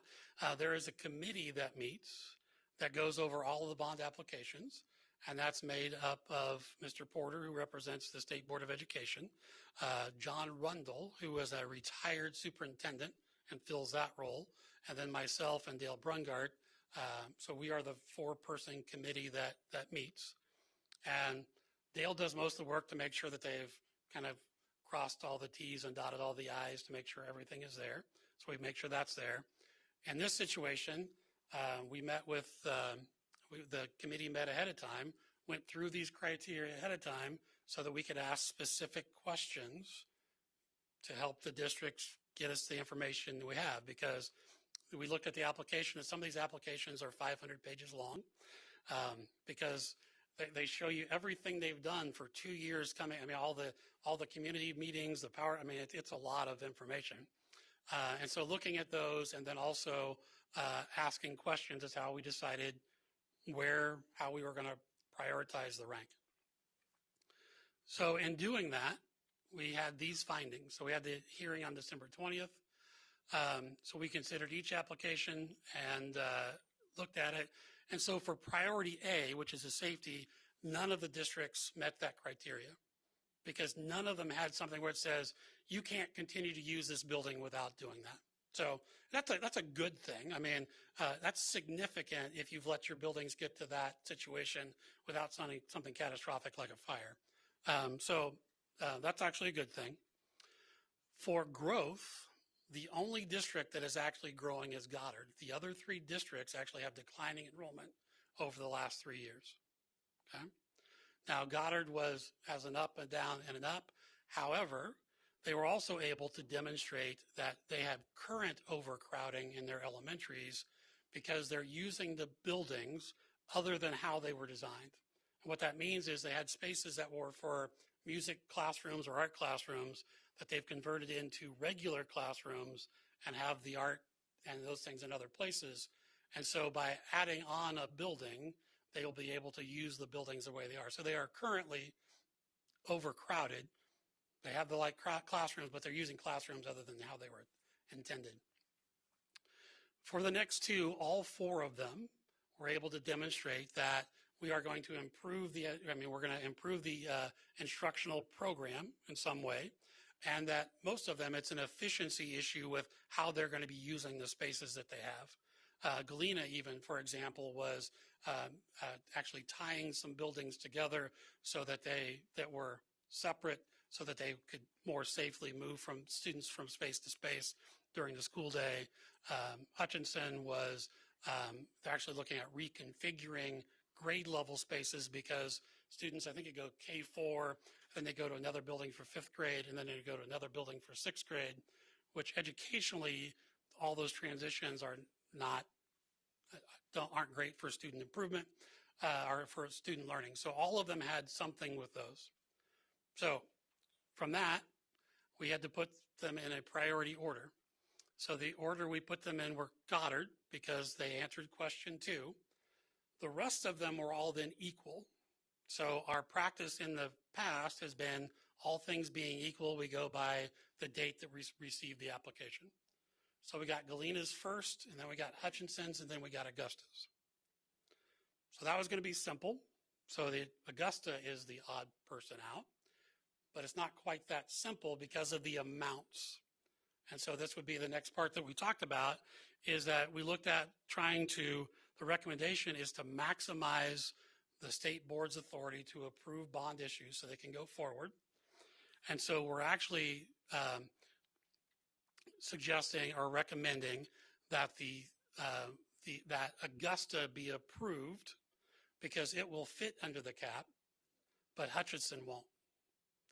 And so you would approve the 3, Goddard, Hutchinson, and Galena, and then Hutchinson would receive what's called tentative approval, which means they don't have to come back for approval again, as long as the only thing they change is the date of their election. So part of the resolution that they have is when the election is going to be. And in this case, the state board would say, no, you can't have the election then, because we don't have the statutory authority to let you. But the tentative approval allows them to have the election when there is cap room. which could be after July 1. So what that means is that they would already be approved as part of next year's cap. The other option is in April, if a couple of these other bond issues fail, then there might be room this year for Hutchinson to move forward with a June election. And again, what we've told districts is as long as all you change is the date, because they would have to, they will send us a new resolution with a new date of the election, and then they would have approval to move forward under tentative approval. If they change other things, like they change the amount, they change the scope, they're going to have to start over with the approval process because that's not the same thing. Now, I will say, and this kind of comes up with what you saw for Hayesville, that's on the consent agenda. Hayesville changed their ballot language. All right, you don't actually approve ballot language. All you approve is it's more than 14%, you can go forward. The other thing that you approve is if there's any proration in state aid, and that would be for things like facilities that are only for extracurricular activities. So sometimes you'll see that a bond is being approved at 98% proration because 2% of the bond was for only extracurricular activities. So that's something that you approve as well. Otherwise, it's 100% proration. In Hayesville's case, what they did is that they clarified their ballot language to take out acquiring new facilities. So their original language said we might go buy something and fix it up, or we might fix up what we have already. And now they've taken out buying any new property. So now it's just all of the dollars will go to existing. So they've clarified the language for their voters. So that's all that's changed about that. We actually debated whether or not the state board needed to approve that again. Because you didn't approve that language the first time. They sent it to us, so we want the record to be straight. So that's why we just put it on consent as notifying you the language has changed, but it did not change anything about what you would have approved. And so the committee's recommendation is to approve Goddard, Galena, and Augusta give full approval and tentative approval for Hutchinson, and they would be able to move forward, again, as long as all they change is the date of the election at some point in the future.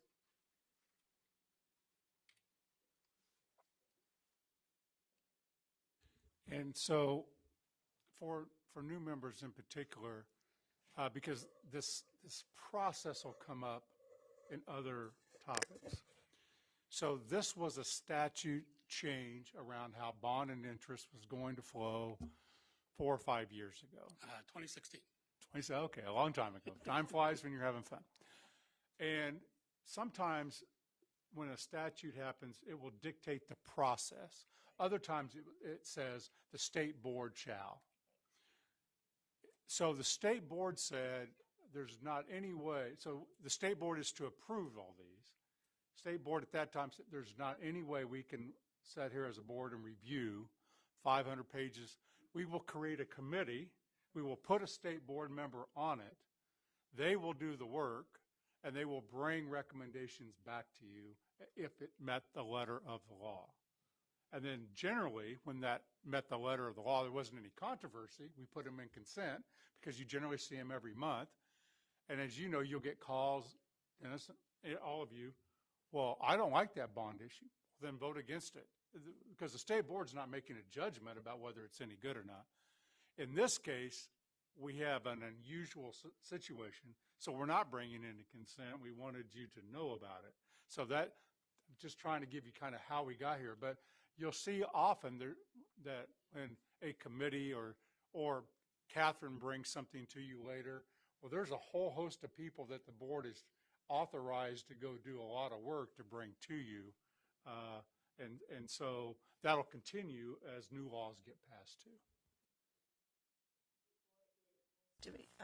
So when you talk about the committee, and you made something you said caught me because you said you were fulfilling a role like this retired superintendent. So I'm assuming there were positions, titles that were attached to who had to be on the committee.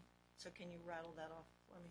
So I wasn't here when that was done. So the way I understand it is a member of the state board, a retired superintendent, the deputy commissioner for fiscal and administrative services, and the director of school finance. Okay, that's what I figured.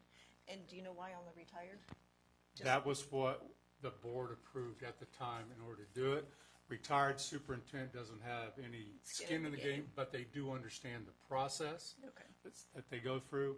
And then the two people that deal with the law would be it, and then you would appoint a board member, and Jim's been on it for a while, and that would make up then the recommending body that would bring things back to you. Okay, thank you. And we'll go to... Actually, longer than I've been on the board because I replaced somebody else. Sally Cobble was the original member from the board. Interesting. Okay. Dennis. Yeah, thank you, Dr. Frank. In reference to Hutchinson, if one of the other bond elections fail, then they actually are first up, and they could possibly hold their bond election before July 1st. Is that correct? They could. Well, I will tell you that it gets tricky on bond elections because then you have to go to your county election commissioner and figure out when they'll let you have, because there are laws about how soon, how close they can be a special election to a primary or a general election. But then each county has some rules about when they'll let you do things. So it is possible. I don't know if Reno County will let them do it or not, but if there becomes cap room, they would have that option. And since they're in this tentative approval, whatever, they would be first on the list? Yes. Okay. So I will say that we've already received at least 2 bond applications for you to consider in February. Neither of them will impact the cap, so we'll move forward just like we always have. If the next application we get that goes against the cap, if you approve this the way that we recommended, there's actually $26 million of cap room left. Okay. So Hutchinson needs $80 million. If any of the ones fail, Wichita is a little bit different because it's only $18 million, there would be room for Hutchinson. So the committee will have to make a decision if we get that application. Would we bring one forward for $18 million? My feeling right now is we're going to talk to Hutchinson about if you had the opportunity to have a June election, would you take it? And if they tell us no, we're just going to wait, then we probably would bring one forward. But I believe, and I think the committee talked about, that Hutchinson has the first opportunity to the remaining amount of money. The reason we were okay with going ahead and recommending Augusta is there was no way that Hutchinson would have enough cap room as soon as Goddard got approval, and Goddard was the only one that met a criteria that nobody else did. And then it didn't matter which of the other ones failed, then it would work out. So that's we were just kind of playing the numbers game about, is there a way to do this that doesn't necessarily decrease Hutchinson's chances to move forward because they did turn an application in sooner? One other question then is, if they have started the process of having hearings and promoting a July 1st, and then that opportunity would come around for June, just in your mind of how much it costs to run an election, would that even be a wise thing to do? If I were the superintendent doing this, I would make a decision in the next couple of weeks about, are we going to wait and see what happens to these other elections in April? Or are we just going to say, hey, let's just go with the August primary and go ahead? Some districts avoid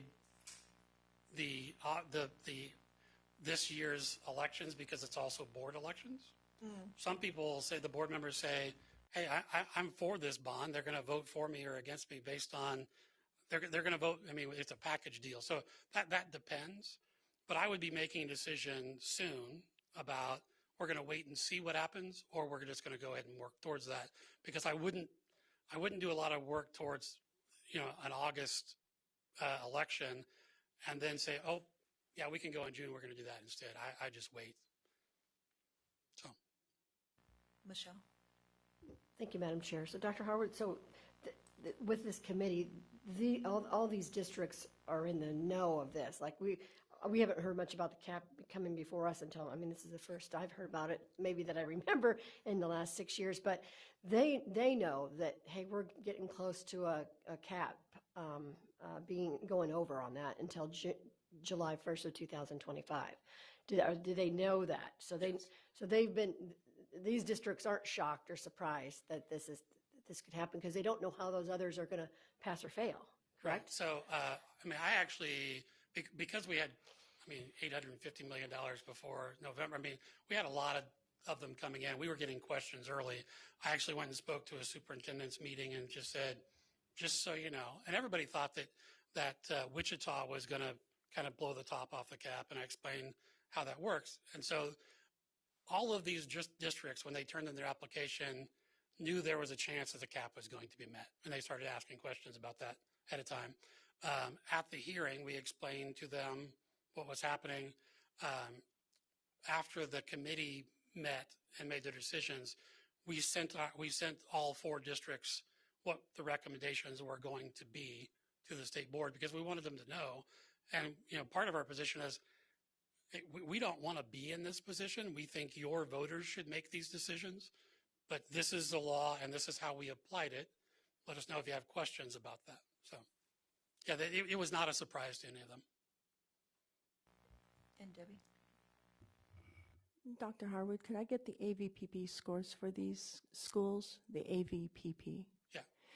And I mean, like before the vote, because the thing is per statute on 72-5462, it repeats those same 4 criteria, but they're not all equal. I would disagree with that because it goes on to say, in allocating capital improvement state aid, the state board shall give higher priority to those school districts with a lower AVPP compared to the other school districts that are to receive capital improvement state aid under this section. So it's like right next to it.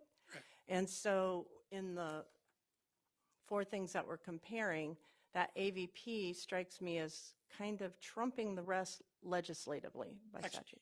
But if you go back to the statute that we use where these 4 came from, it says specifically that the amount of state aid cannot be used as part of the decision-making process in that case.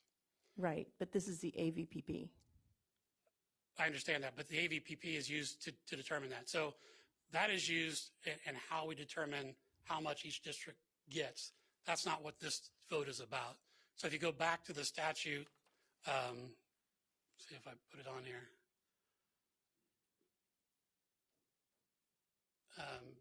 I'd have to look at it again. But the statute that we use that is relevant to this actually says the amount of state aid cannot be used. Yeah, I've got it. It's right here. It's on 72-5461 and then 72-5462 has a repeat. It just repeats these same 4 things. But it's for and separate. And then says the AVPP. But it's for separate issues. Okay. One is for the approval of who can go forward with a bond. The other one is for the amount of state aid that they would receive. Okay, so if they have a lower AVPP, they get a different amount of state aid. So the amount of state aid is based on the average valuation per pupil. And so the lower your valuation and the more students you have, the more state aid you get. But that can't be used in determining which get approval, but it is used to determine how much state aid they would get. Yeah, I'm just really confused because if we're to give them a higher priority over how, I mean, it's just a formula. So in that case, what that would mean is that if the legislature didn't appropriate enough money for us to give all districts the state aid that they would be statutorily entitled to, then we have to use the AVPP as we prorate the amount of money that we would send on. So that's about how we distribute the funds that are there. Yeah. Okay, that makes sense. I get it. Thank you. And Jim Porter? Thank you. I'm going to address Michelle's question about whether or not they knew. Not only did they know, everyone addressed it, brought it up. They had prior knowledge, and everyone expressed, I'm aware of this, and I'm concerned about it, so it absolutely was well known. this is a difficult decision. We follow what we believe is the law, and I see, we didn't, as Frank said, we didn't want to be in this position, but there's more there than, there's more requests than there is money available, and I strongly support the recommendation. And if you're ready, Madam Chair, I'll make the motion. I move to approve the capital improvement and bond election recommendation as presented, and I need, if we get a second, I have one other thing to say. Second, Dennis wants to second. And I'd like to point out, Goddard is the one that kicked everybody else off, and their superintendent's here, but I want that the particular presentation from Goddard was probably the most comprehensive presentation I've heard in the years that I've been on this. So it's strong justification, and so I strongly support the recommendation. Okay, I think we'll take the vote. Everybody in favor of the motion on the table, please raise your hand. Where you at? Are you up or down, Dan?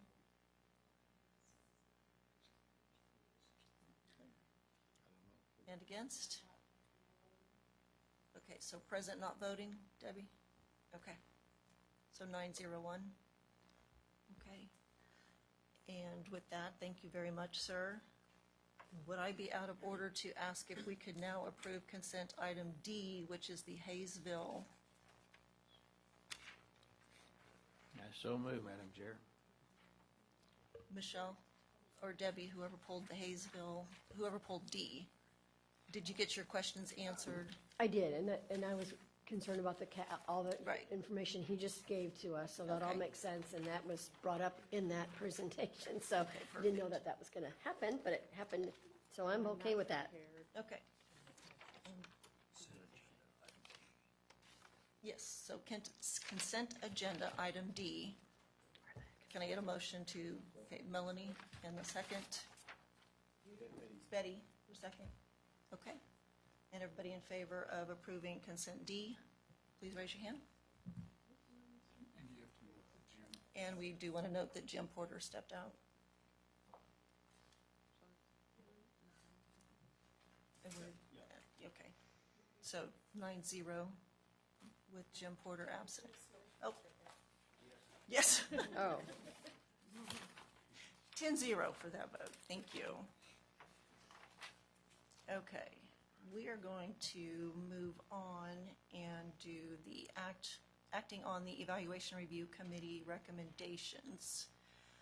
Dr. Catherine, I don't know if I can say your last name. Schmeidling? Schmidling. You pretend there's an S. Okay. Yes. Thank you. I just call you Catherine, so we'll go there. See, that works perfect. Yeah. Thank you. Madam Chair, Commissioner, members of the board, thank you very much for letting me come before you today. I have for you recommendations from the Evaluation Review Committee regarding licensure programs from colleges and universities. So we're moving to the college and university side of things for a minute.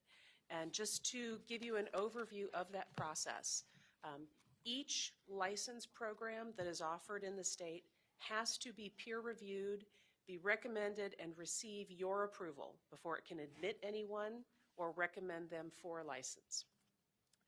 The way that process happens, that you all have approved to do, the university provides their information. Here is how our elementary program meets the elementary standards. Here's how our English Language Arts program meets the English Language Arts standards.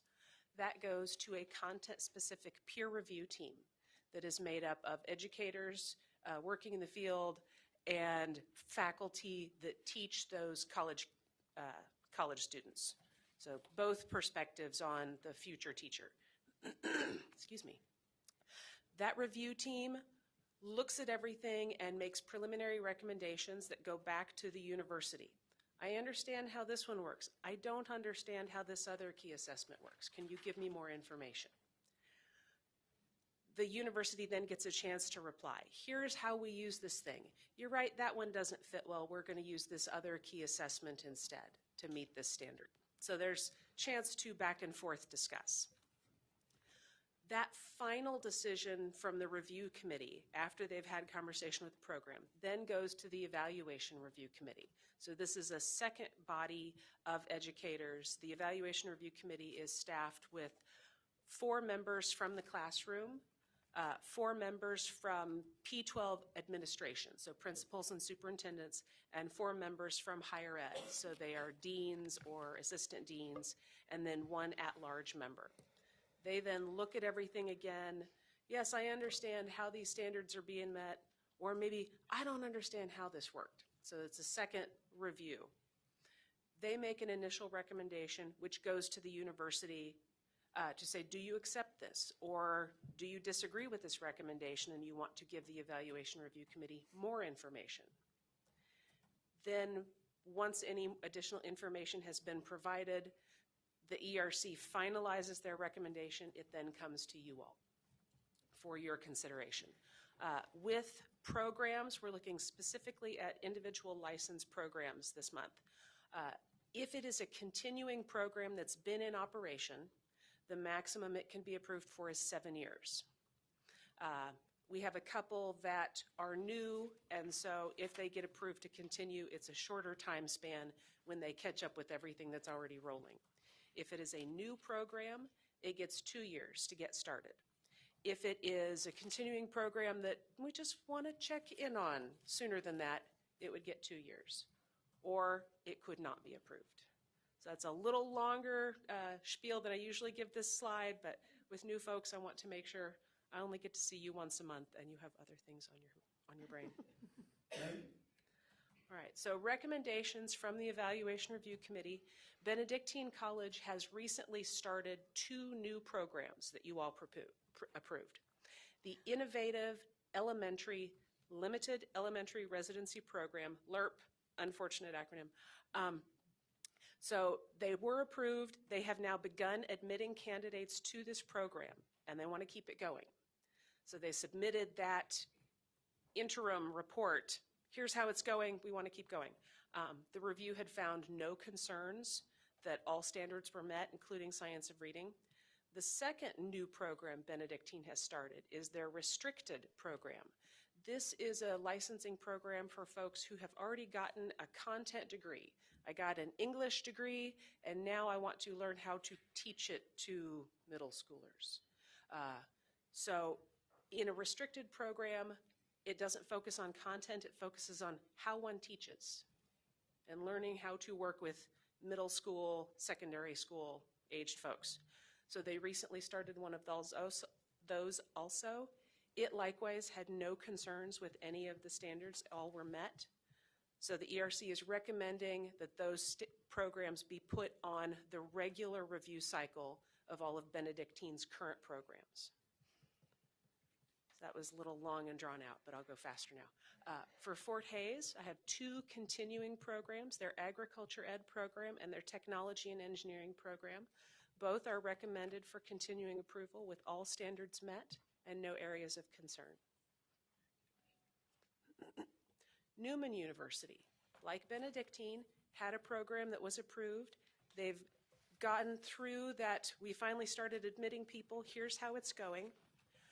When the physics program was approved, there was an area for improvement from the review team.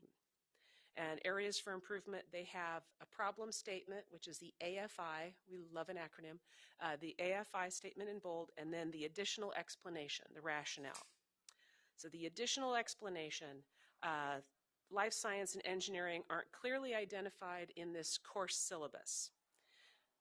The added addition in the revised syllabus indicates the inclusion of them, but they couldn't really see where this content was in the syllabus, and the syllabus was being used as part of the evidence for Standard 10.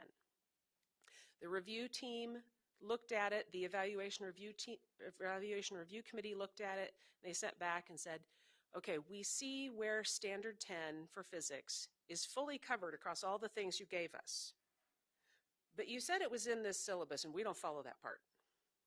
So the Evaluation Review Committee's recommendation is that the program be approved, that all the standards are met, but the explanation of why one of the pieces of evidence was being used where it was didn't track.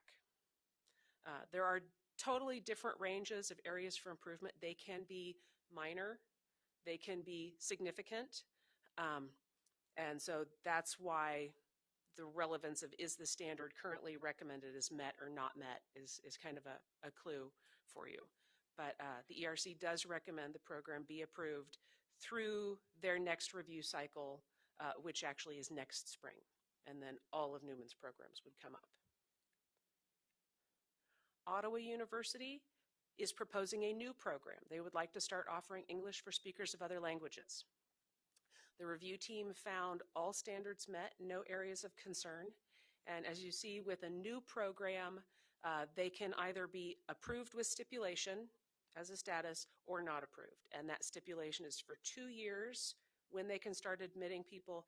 If they haven't admitted people at 2 years, they can get a 1-year extension. We want to get people in all the things.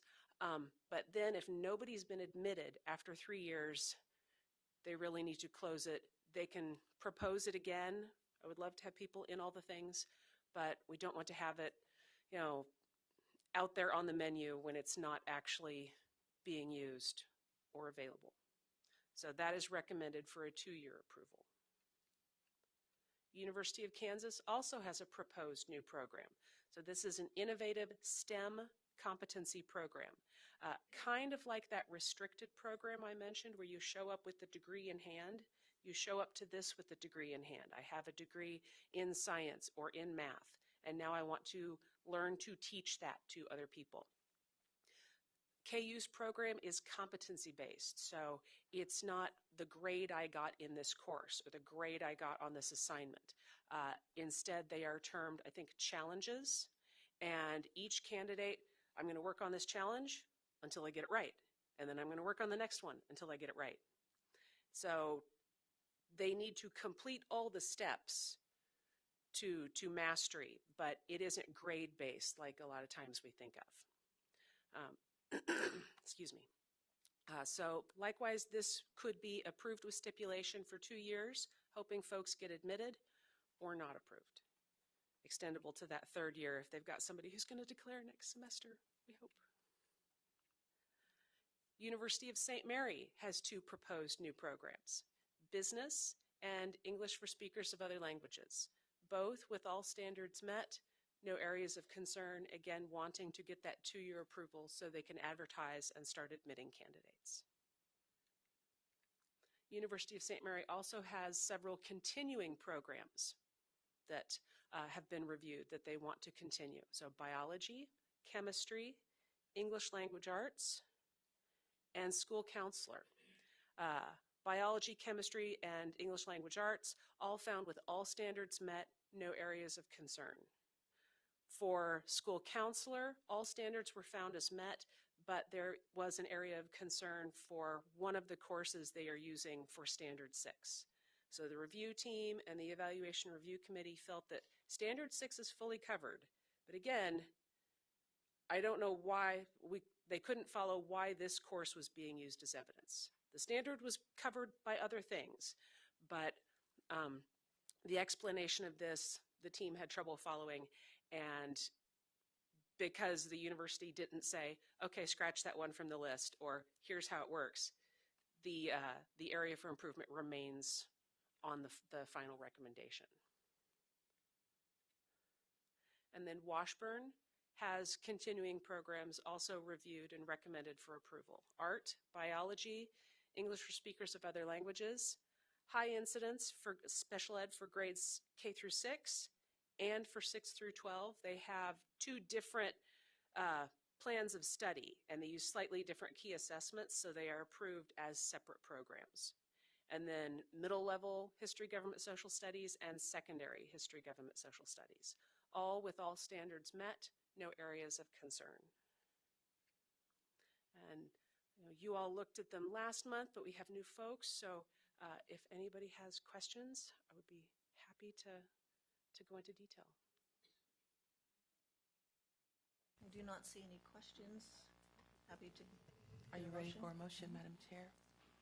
I move that the Kansas State Board of Education accept the recommendations of the Evaluation Review Committee for Educator Preparation Program approvals for Benedictine College, Fort Hays State University, Newman University, Ottawa University, University of Kansas, University of St. Mary, and Washburn University. Can I get a second? Melanie? Everybody in favor, please raise your hand.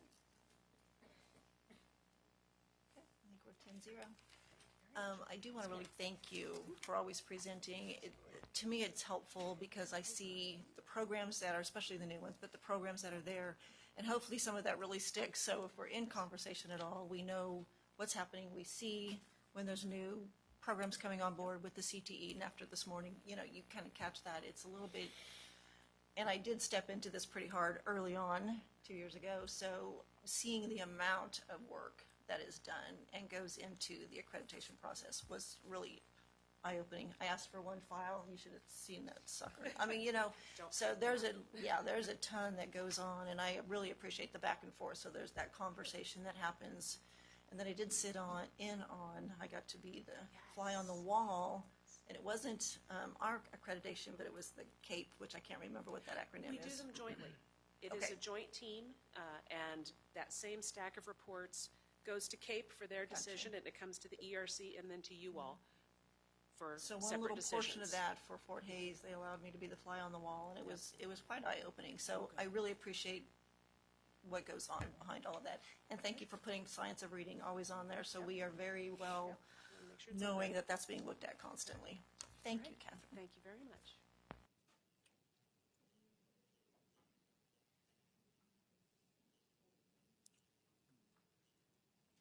Okay. Do we need answers to any questions on the rest? So starting with E, which is the Beloit Cooperative Agreement. Yes. Okay, so Scott Gordon, and I'll let Michelle jump into her question. Good morning again, and I'm happy to answer any questions about this process. Thank you. That you may have. So just reading what it says. So it's out of state, shared cost, one or more, two or more boards need to agree. Do you know where as far as the cost, is it the taxpayers in the other state, because it says it's out of state? Is it coming, like, let's just say it's Oklahoma and Kansas or whatever. When you say out of state, where are you seeing that? Is it outside the state. It says Right. outside. There's no one outside the state. I'm lost. It says within or outside the state. Oh, yeah. The law allows that if you want to, but there's no one outside of the state of Kansas that's involved in the Beloit.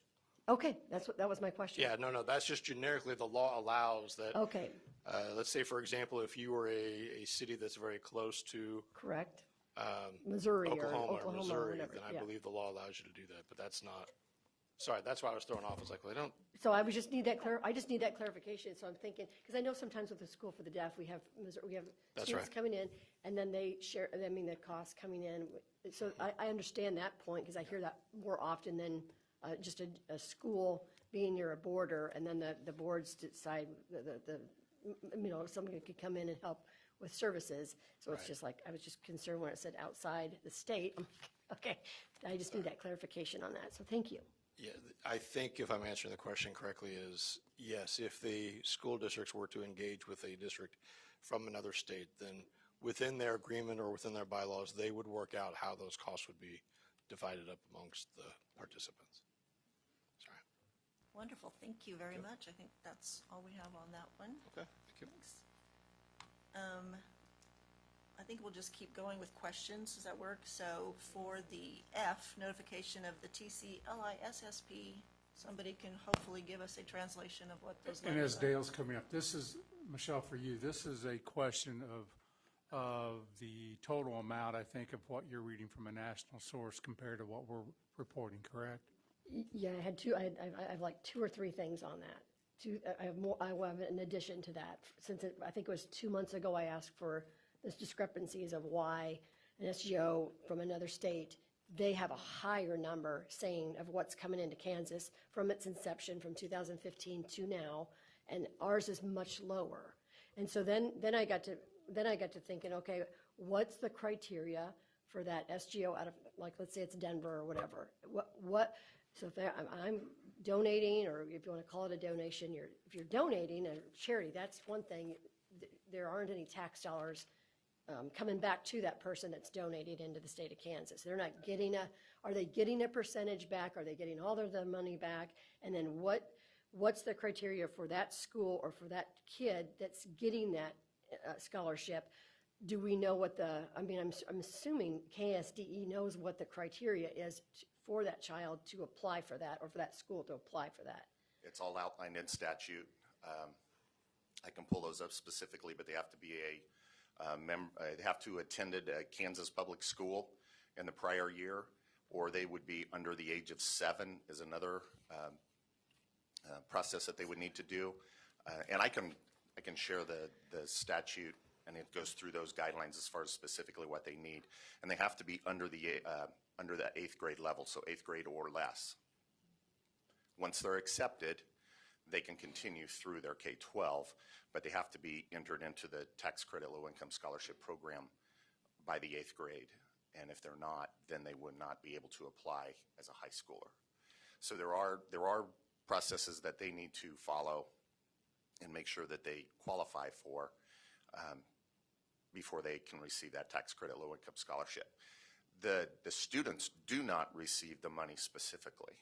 It's the instruction. It's the school that receives that. The SGO sends that to the school then, and then they receive that, and that's how they go ahead and pay that tuition for that kid, or partial tuition, possibly in some cases. Would the kid need to be doing something to continue to get that? Would they have to see progress? Would they have to see?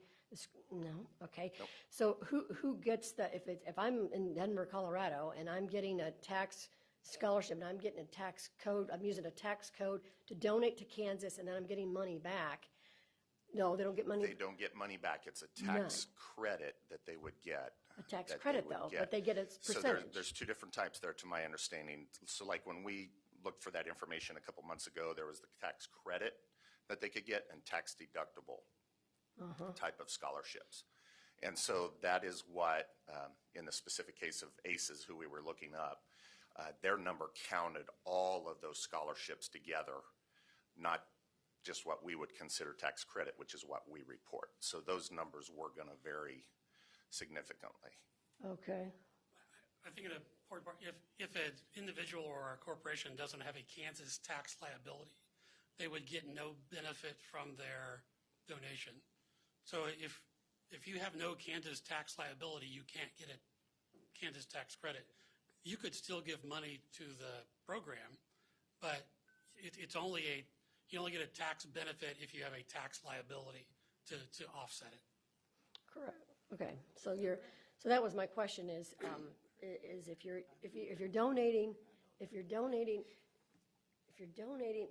you're not getting something back, then why would you even have to report it? It's a donation of charity. Like if I give somebody $50 or $150, I'm not even going to write that off because I don't. It's a donation, and I care so much about that I'm just giving it without anything in return.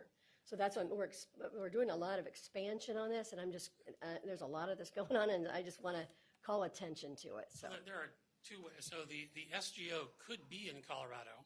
Mm-hmm. So a Kansas taxpayer is making the donation to the entity in Colorado and getting a Kansas tax credit for it. Or you could have a Colorado resident that has a Kansas tax liability, either for whatever reason, and is making the donation and getting that way. So there is a way for it to kind of cross state lines, but it's all about having a Kansas tax liability. Okay, thank you. Appreciate it. And then I guess the other part about this is that you're actually not approving the list that came today. The statute just says we have to make you aware of the qualifying schools and SGOs, and this was the best way we could do it, is just put it as a notification on there. So in this case, there doesn't need to be a motion because you're actually not accepting or approving anything. And I appreciate that because I think that for people that understand the tax, there's so much of that going on and so much of that's growing, and And without school choice, it's a backdoor, in my opinion, to school choice. I'm just letting you know that. Bill. And in this situation, this was just the best way we could come up with to keep a record that we notified the state board anytime we had either a qualifying school or a SGO. Thank you very much. The next on the list is G, which is the professional development plans. Who needed a question? Did And I somebody need think a question? Shane's still ill, so Yeah. as we predicted yesterday, and so Joe's here if you have questions. So did somebody have a question? Okay. Since there's so much, I don't, and I just, so I talked to them yesterday. Okay. Because those have a cycle, because we were talking earlier too, it's like what, a 5 or 7 year? Yes, there is a cycle for them. And it is in statute that they have to have them. Yes, it And is. they come through us. Yes, it is. And you have a committee that goes through all of that as well. Yeah, we have one, Ed, he's the one that kind of reviews them, Yep, Ed, and okay. he basically, what he does with them is he reviews them individually based off of the cohort that is coming out for the 2025. He goes back and forth with them. They are allowed, as the district, to say, no, I'm not changing anything, submit it to you all. Then we will have in there the recommendation of, no, it does not meet the regulations that you guys, by statute, have been authorized to have that defines what the professional development plans would be and everything like that. But he does a great job of working with them to make sure, based off of his guidance that he has put out to them, that everything meets what it's supposed to before we even bring it to you all. Great, thank you. Okay, perfect. Thank you, Joe, appreciate that. And then next up is the RFP for the CTE, all these lovely acronyms. So the RFP, request for proposal for the career tech education. Go, we're gonna get it. Yes. So we So brought what's it the question? before you last month as a sole source, and we're going out for proposals for that scope of work. Okay, so anything You're further? wanting my- So no, actually, my concern were two things. I didn't, and I know I'm new at this, so I'm on a learning curve here. But the idea that we wrote into their cost not to exceed $71,000 throws me off, because in my mind I think, oh, well, if you have a job that needs to be done, you go send it out and you find out what contracted prices. 71,000 is a very unique number. It's not 70, it's not 75, it's 71, but we apparently don't have any contractor in mind. So that it just doesn't have a right feel to me to have a number associated it. And then the second part was, well, no, actually I had three parts. I guess the second part was that, you know, of course, the vendor is unnamed. Obviously, it's RFPS, so I get that now, but that was my other question. And then I wanted a definition, if you could give me, of what, when you're talking special populations and subgroups, who are those? Thank you. Thank you for your question. So when we put a dollar amount, we look at our budget and the amount of funds that we have to spend in that time, so that we know that there's a certain amount we aren't going to go above. And when we talk about defining special populations, the special populations include economically disadvantaged students, students with disabilities, students preparing for non-traditional fields, English learners, students experiencing homelessness, youth who are in or have aged out of the foster care system, single parents, students with a deployed military parent. And I believe this is a federally required. Yes. Right. And so that schools do a comprehensive local needs assessment every 2 years, and it has 6 components. And one of those is to make sure that there's equal access to career and technical education for all students, including special populations. So the money they receive federally, they're required to spend 5% of that on special populations. So we're asking that we make sure that we have research-based strategies available for them, and have partners in Kansas and analyze the data in Kansas for them to use for that, for those strategies. So our goal is to provide evidence-based strategies, resources to school districts, so they can be inclusive of all student populations, improve access and opportunities to participate in CTE programs to strengthen outcomes for all students. I have another question. So when you bring us down the road, we have a contract with vendor XYZ, whatever, for $71,000. Will we get to see other vendors that were competing and the amounts that maybe they would have gotten, or will it come to us as one, and will it be presented to us as you've already approved to do this, so here's your vendor, we're just filling in the blank? You know what I'm saying? So the RFP goes through a very structured process through the Department of Administration, and we open those.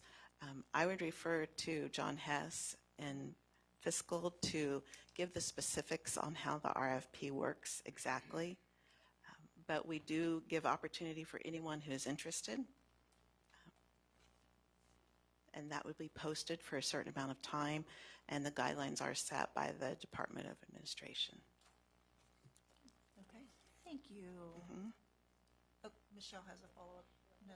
May not necessarily pertain, I'd have to look back, Natalie, but I know sometimes we've had where it's come back to, contracts have come back to us and it's exceeded the 71, and they've asked for, now that's usually more than that. It seems like it's higher amounts where they've come back and they've said, maybe Dr. Harwood will have a response, but that happened over the 6 years, that's happened a lot where we've gone and it's gone over, so. So the RFP process is, through the state is very involved, and the individuals that are part of the RFP review actually have to sign a non-disclosure agreement because the other people that submit their proposals have a right to the proprietary information that's there. So I don't know that we can actually provide the other ones that are to you or not based on Department of Administration, or at least the whole proposal. So that was part of that question. So, but that is all dictated to us by the Department of Administration for any expenditure that's over $25,000. So if you approve a contract, and it's going to exceed that amount, we would have to go back to the Department of Administration. They would have to negotiate an amendment to the contract, and then we would bring the amendment to the contract back to the state board for approval. The other way to kind of get to some of the contracts, this would be, for example, for the Maple Leaf, and we're going to talk about in a minute, that's for a particular job, and so we're contracting with a particular vendor to finish the job. And so the contract is actually for an hourly rate of pay. So we've estimated the number of hours we think it will take. It may not take that long, and so we'll say up to $23,000, hoping that we actually don't go that much, so that because it doesn't take as long as we thought. It is important for us to not guess too low, because it's a real pain to have to come back and add to it later on. So in some of those cases, you'll see an amount not to exceed, because there is some variability in what can happen before the contract ends. You'll see that in some cases where we're talking about if the cost is actually based on the number of participants, we'll estimate the number of participants, and it's so much per participant. If we have fewer participants, then the actual amount will be less. And so the state board would be setting the ceiling for how much could be spent. We could always spend less than that. Okay. That helps me. Thank you. I definitely learned something in that whole process, so I appreciate that. And the questions, are we? Okay, so you just kind of talked about that in what you were explaining to us So now. I only use that as an example of that. I'm assuming it says an amount not to exceed, I think, $23,000. So in that case, because it's under $25,000, we don't have to do an RFP. But because it's more than $10,000, it does require state board approval. So if it's $500, you don't have to approve those, and you can just kind of go out and get the best deal you can. We're going to try to stretch our budget dollars as far as we can. So in that situation, specifically, it's a specific job that needs to be done. We worked with the company to say this is their hourly rate to do the work. We estimated how much time, so not to probably added a few hours on there just to make sure, and then said not to exceed that amount. What I didn't see was any dates. Were there any dates attached to this one? So I don't. So the dates would be. I mean, Because the contract had an ending date, or no, wait, it had a start date of the last contract of September 2023 that was approved and used. Right. And apparently is expiring. It actually expired in June of 2024. Oh, okay. So this would be a new contract, Right. and would start as soon as it gets all the way through approval, which is the state board, and then has to go back to procurement to get signed by both parties, and then it can move forward. So probably somewhere around February 1st, and it can't go longer than June 30th. Oh, okay. That helps. Thank you. And so this has to do with the whole technology end of the, I forget, KEDS. KEDS. This is conversion from KIDS to KEDS, which we can come back and talk about, because the change of one letter is actually a big change. Oh, yeah. And when you said Office of Procurement, help me. So inside the Department of Administration is the Office of Procurement. And so anything that we buy goes through the Office of Procurement at some level. Perfect. Okay. Thank you. Appreciate it very much, all of you. Okay. I think we've got our questions answered. Do we need to separate each one of those consent items? Okay. Okay. No worries. So we will start with E, I believe is where we've left off. So we have the act to approve Beloit Cooperative Agreement. Do I get a motion? Jim? Second. Betty? All in favor of approving that? Raise your hand. I think we're 10-0. Great. And then on F, notification of the tax credit, lower income something. And actually, we're right, we don't have to vote on that. If you're approving it, you're just approving that you received the Okay. notification. There you go. We're going to approve that we received that notification. So motion by Michelle, second by Melanie. Everybody in favor of saying we saw it? Great. 10-0. And then G, acting on the professional development plans within the packet. I don't even know what they were. Motion, Turner, that's what it is. Barrel. Okay, second. Jim? And everybody in favor of the professional development plan for Turner? And I'm sorry, where are we at? Everybody in the yes world is 10? Dennis, are you voting? Yes, I do. Okay, sorry. Okay, and then next would be the RFP for CTE. So the request for proposal. Motion on this one. Dennis, second. Betty. Everybody in favor? Okay, I think we've got a 9 yes and against, and present not voting 1. So 9-0-1. Okay. And on I, motion for the contract with Maple Leaf Technology Solutions. Betty, seconded by Melanie. All in favor? 1, 2, 3, 4, and 5. That's it? Okay, that's it. Okay, I need to make sure our hands are up if we're approving the contract to do the technology thing. 1, 2, 3, 4. Okay, so 6 against, 1, 2, and present not voting, 2. Okay. That one was interesting. Okay, I think, let me get myself settled here. That's what it is. I knew there was something else. Let me get here. I know, right? Okay, for the end. Chair's report. I guess I would just say that we are going to work quickly on getting the assignments figured out. We actually heard from Ann about a committee that she was on that has a meeting coming up, so we know we need to churn this as quickly as possible. So please email us as soon as you can on what your committee, and I do have yours, Debbie, so you don't have to worry about it, what you would like to do, or if you're open to everything, love that. Connie was the same way, so I've got these wide open, so that's great. So we will do that just as quickly as possible, and we will get that out, and then we'll make sure we make that public next meeting. Does anybody have a board committee report they want to give from a past meeting recently they were in? Dennis? I would just like to, we had Nancy, Nancy from Ag in the Classroom report here in October, and she lost her mother in December right before Christmas, so people know that. Okay, and I think we're going to get remarks from the board attorney. Thank you, Mark.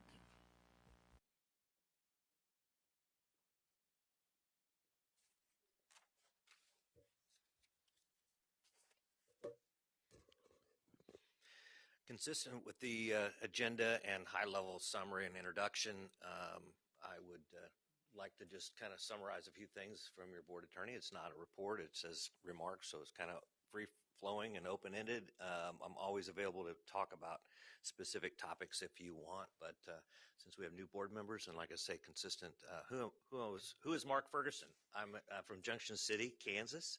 I went to high school in Aggieville back when you could be in Aggieville as a high school student. Researched and did things at K-State and went to KU or K-State basketball games growing up as a youngster and young adult, and so went off to KU went to undergrad and law school. I come from a family, a long list of educators. My parents were career educators in Junction City, aunts, uncles, grandparents, grew up around the kitchen table listening to discussions, had other students in my home, at my dinner table, special reading, so I grew up around educators and have a passion for education. Lifelong career with school, working with schools, community colleges, cut my teeth traveling the state of Kansas, working with insurance companies, and many of you who've served on local boards, when you get sued by an employee or in litigation, sometimes your insurance company steps in and you work with outside litigation counsel that's not necessarily your regular board attorney. So cut my teeth going into all across the state of Kansas, typically on a Monday night, meeting with board members and executive session, talking about litigation and employment litigation and other cases around the state of Kansas. Worked and partnered with KSDE on numerous litigation, served behind and in support of general counsel for several large school districts in the Johnson County area, served as general counsel for Johnson County Community College for a number of years until they went into in-house legal counsel. I run a 12-person law firm, has offices in Overland Park and in Liberty, Missouri. I'm a litigator by nature, so it's really hard for me to sit there and not say anything or jump in. Try to be patient, and because I don't have a role other than to provide advice and counsel when asked. But I am in Kansas and Missouri, licensed state and federal court. So when I'm not working in the area of education, I'm representing clients, typically before administrative bodies, before all levels of court. In state and federal court. I have, that's kind of where I started and how I've evolved. I've been lucky enough to be the recipient going through 3 different RFP processes for the State Board of Education, beginning in 2009. Who I am not. If you listen to the Royals, or if you're in the Kansas City metropolitan area, there's another Mark Ferguson that advertises on the radio, and that is not me.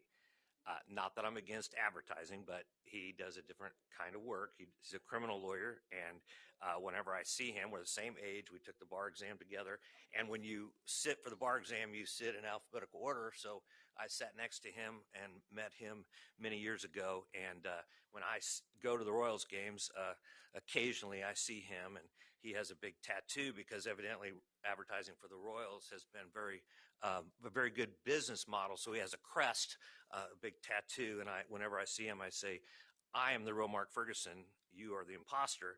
And I'm telling you that as clarification because, a lot around the state don't necessarily always watch the Royals, but people listen to them and he reads the credits. So if you hear what you think is my voice on the Royals Network, it is not Mark Ferguson. This is the real Mark Ferguson. I am not a Bitcoin genius. And so for those of you who are friends with me on Facebook, you got to see my supposed RV and my real estate. And so I got hacked on Facebook in October, and many people were disappointed to find out that I'm not a Bitcoin genius. I'm not partisan. I've worked for Republicans, Democrats, Independents. I've worked under the administration in various capacities for different governors, different commissioners. I'm not interested in a political agenda. I have law partners that are Democrats, Republicans, and so hopefully I am not, a partisan or policy driven in terms of outcome. Why I'm here, my goal is to provide solid legal advice and counsel, is to keep you out of court.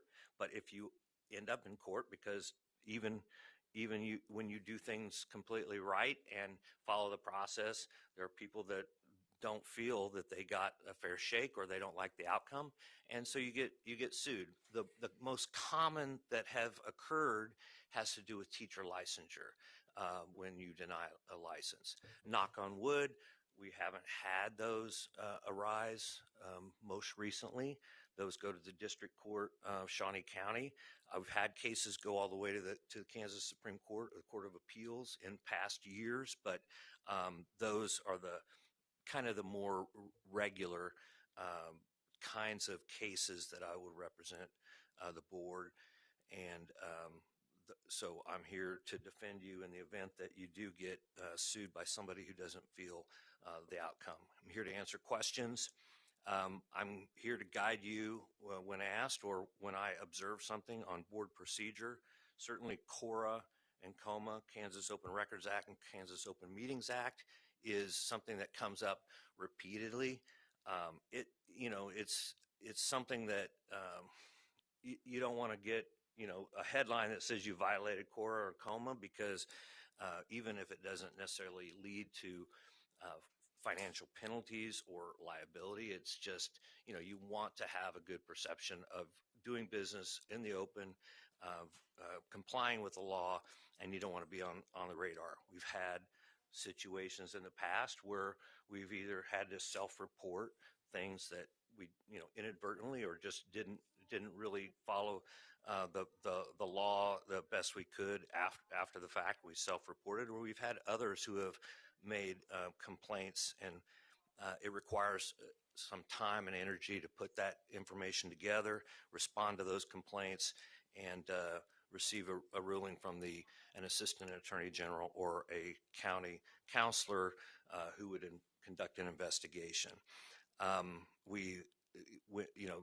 Randy, Commissioner Watson has become fond of the last couple of months of saying, and we don't talk about business at dinner, because he draws the sting from me having to play the bad guy at dinner or when you go out, because in the years past we have had a former mayor of the city of Topeka, who was a former lawyer, who was a licensed teacher, who came before the board and didn't have or had an impairment on his license.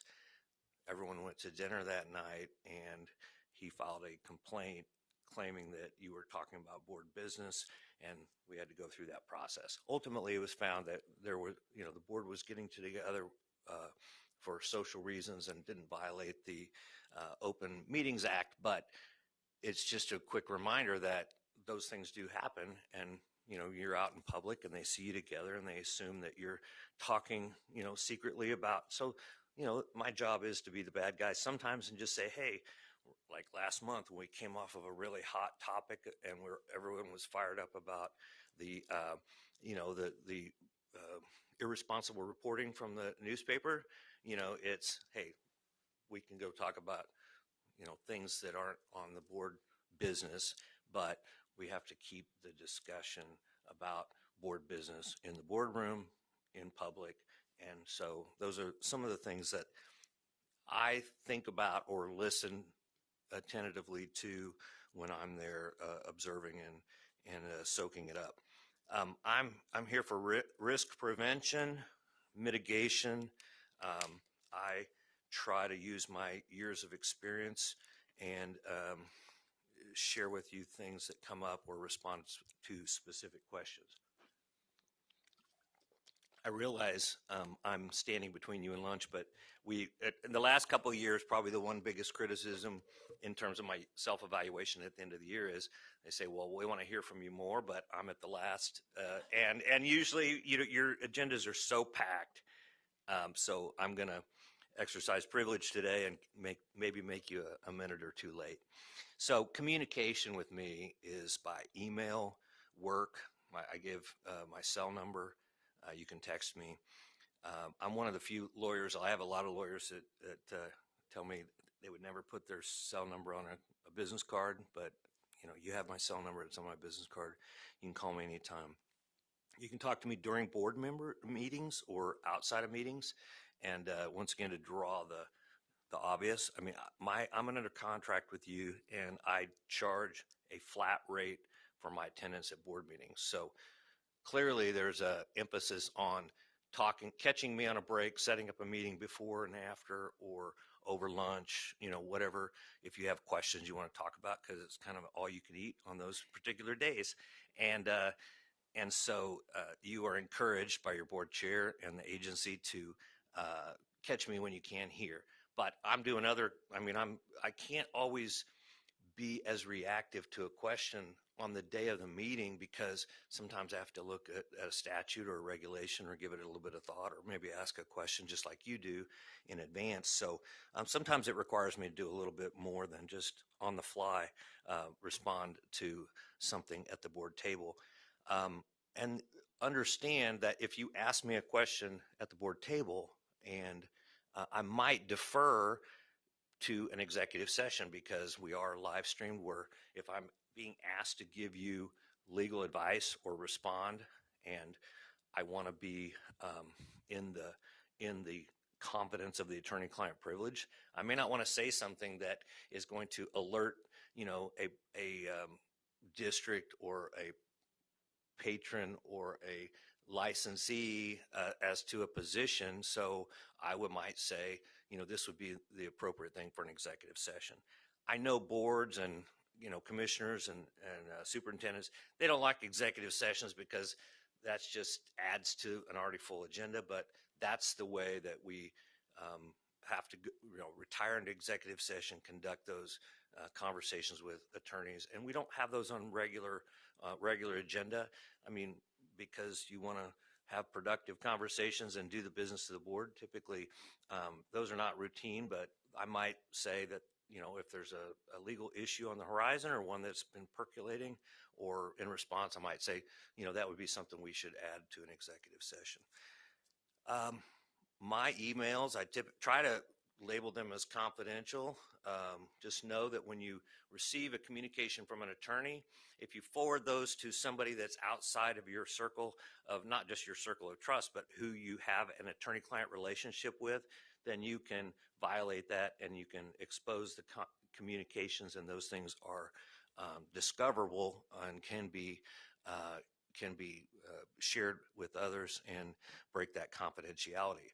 Now, to build on Commissioner Watson's theme of paradox and contradictory statements, I get to tell you how to communicate with me, but the same rules don't necessarily apply to you, because when you use your agency or department or your state board email for personal or work matters, you need to understand that those things are subject to disclosure. So even though I say you can communicate freely with me on those kinds of topics without concern or fear for that being revealed, because that confidentiality is protected, you need to be aware that your communications with your email on work and personal matters are going to be subject to disclosure. So you don't have that same protection. So I tell you, as you're setting up your processes and procedures new to the board, have a separate email for your work and your personal.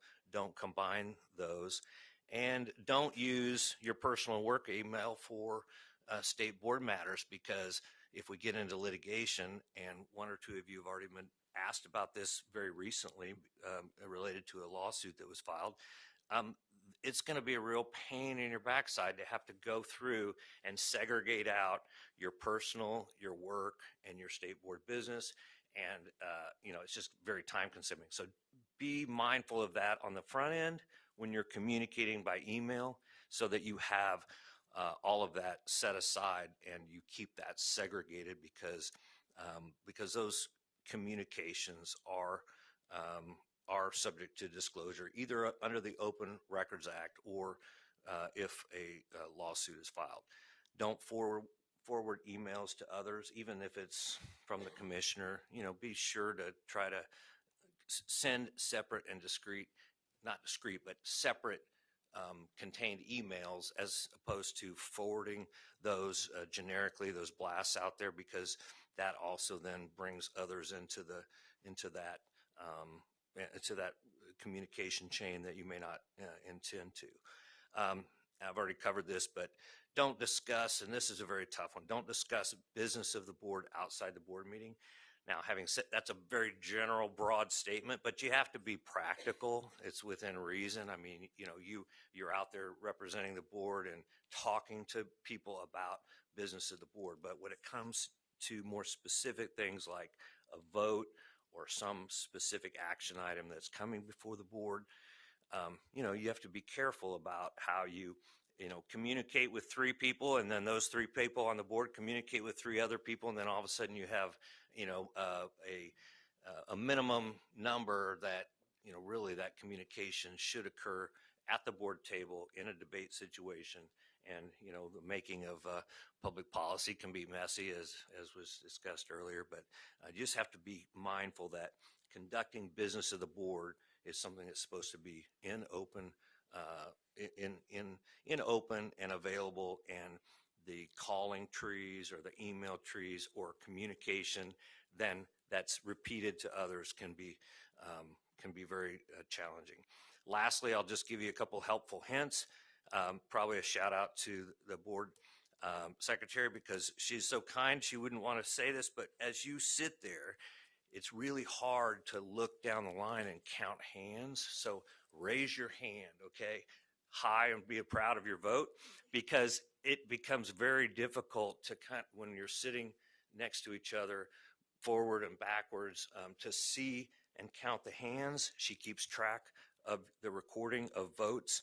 And so speak up, speak into the microphone. I was reminded that I have a soft voice, which would surprise my wife and some of my friends. I don't think I do, but when you get in front of a microphone, you do tend to not want to shout. So speak loud, clear, and when you vote, raise your hand out in front of you so that Deborah can see it, and it'll make things go a lot smoother. And lastly, just recall that and remember that even though you see the cameras up here, you're live streamed. So the reason for all of this is so that people who are not in the room can either watch it with a 10 or 11 second delay, or they can go back and watch that later. So that's the reason why I want to have a good, clear record of what occurs, and be happy to answer any questions that you might have along the way. Look forward to working with you. Thank you, Mark. I appreciate that. Big reminders for all of us who've been on the board as well. Okay, I think we need to do acting on board travel requests real quickly, so if we can move that along. Michelle motion, Melanie seconding. Everybody in favor? I think we have a do it 10-0 vote. I think we're good. Okay. We need to get to the Beacon, to our lunch, our wonderful time with the CTE students, which is across the straight across the Capitol. And looking over there, Natalie and Beth said there may have been some ice. Are we good? Are we, Kevin, or?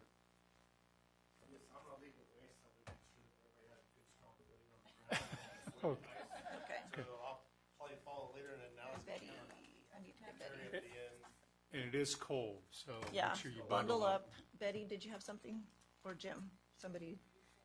I just wanted to say Future that items. we're going to have I'm going to try to have the final ESSER meeting in the next few weeks. Oh, okay. And whenever we finish that, I want to have that report to the board. So I hope to have it ready for February, but not, since the chair's a member of that, she'll know when to do it. And, And we'll know when to but do it. I want at some point to have the final ESSER report to the board. Okay. And then Betty, you wanted a future item on the agenda? Okay. And I would direct this to Commissioner Watson. One of the things, having served on the policy committee, I have a concern as far as the way we approach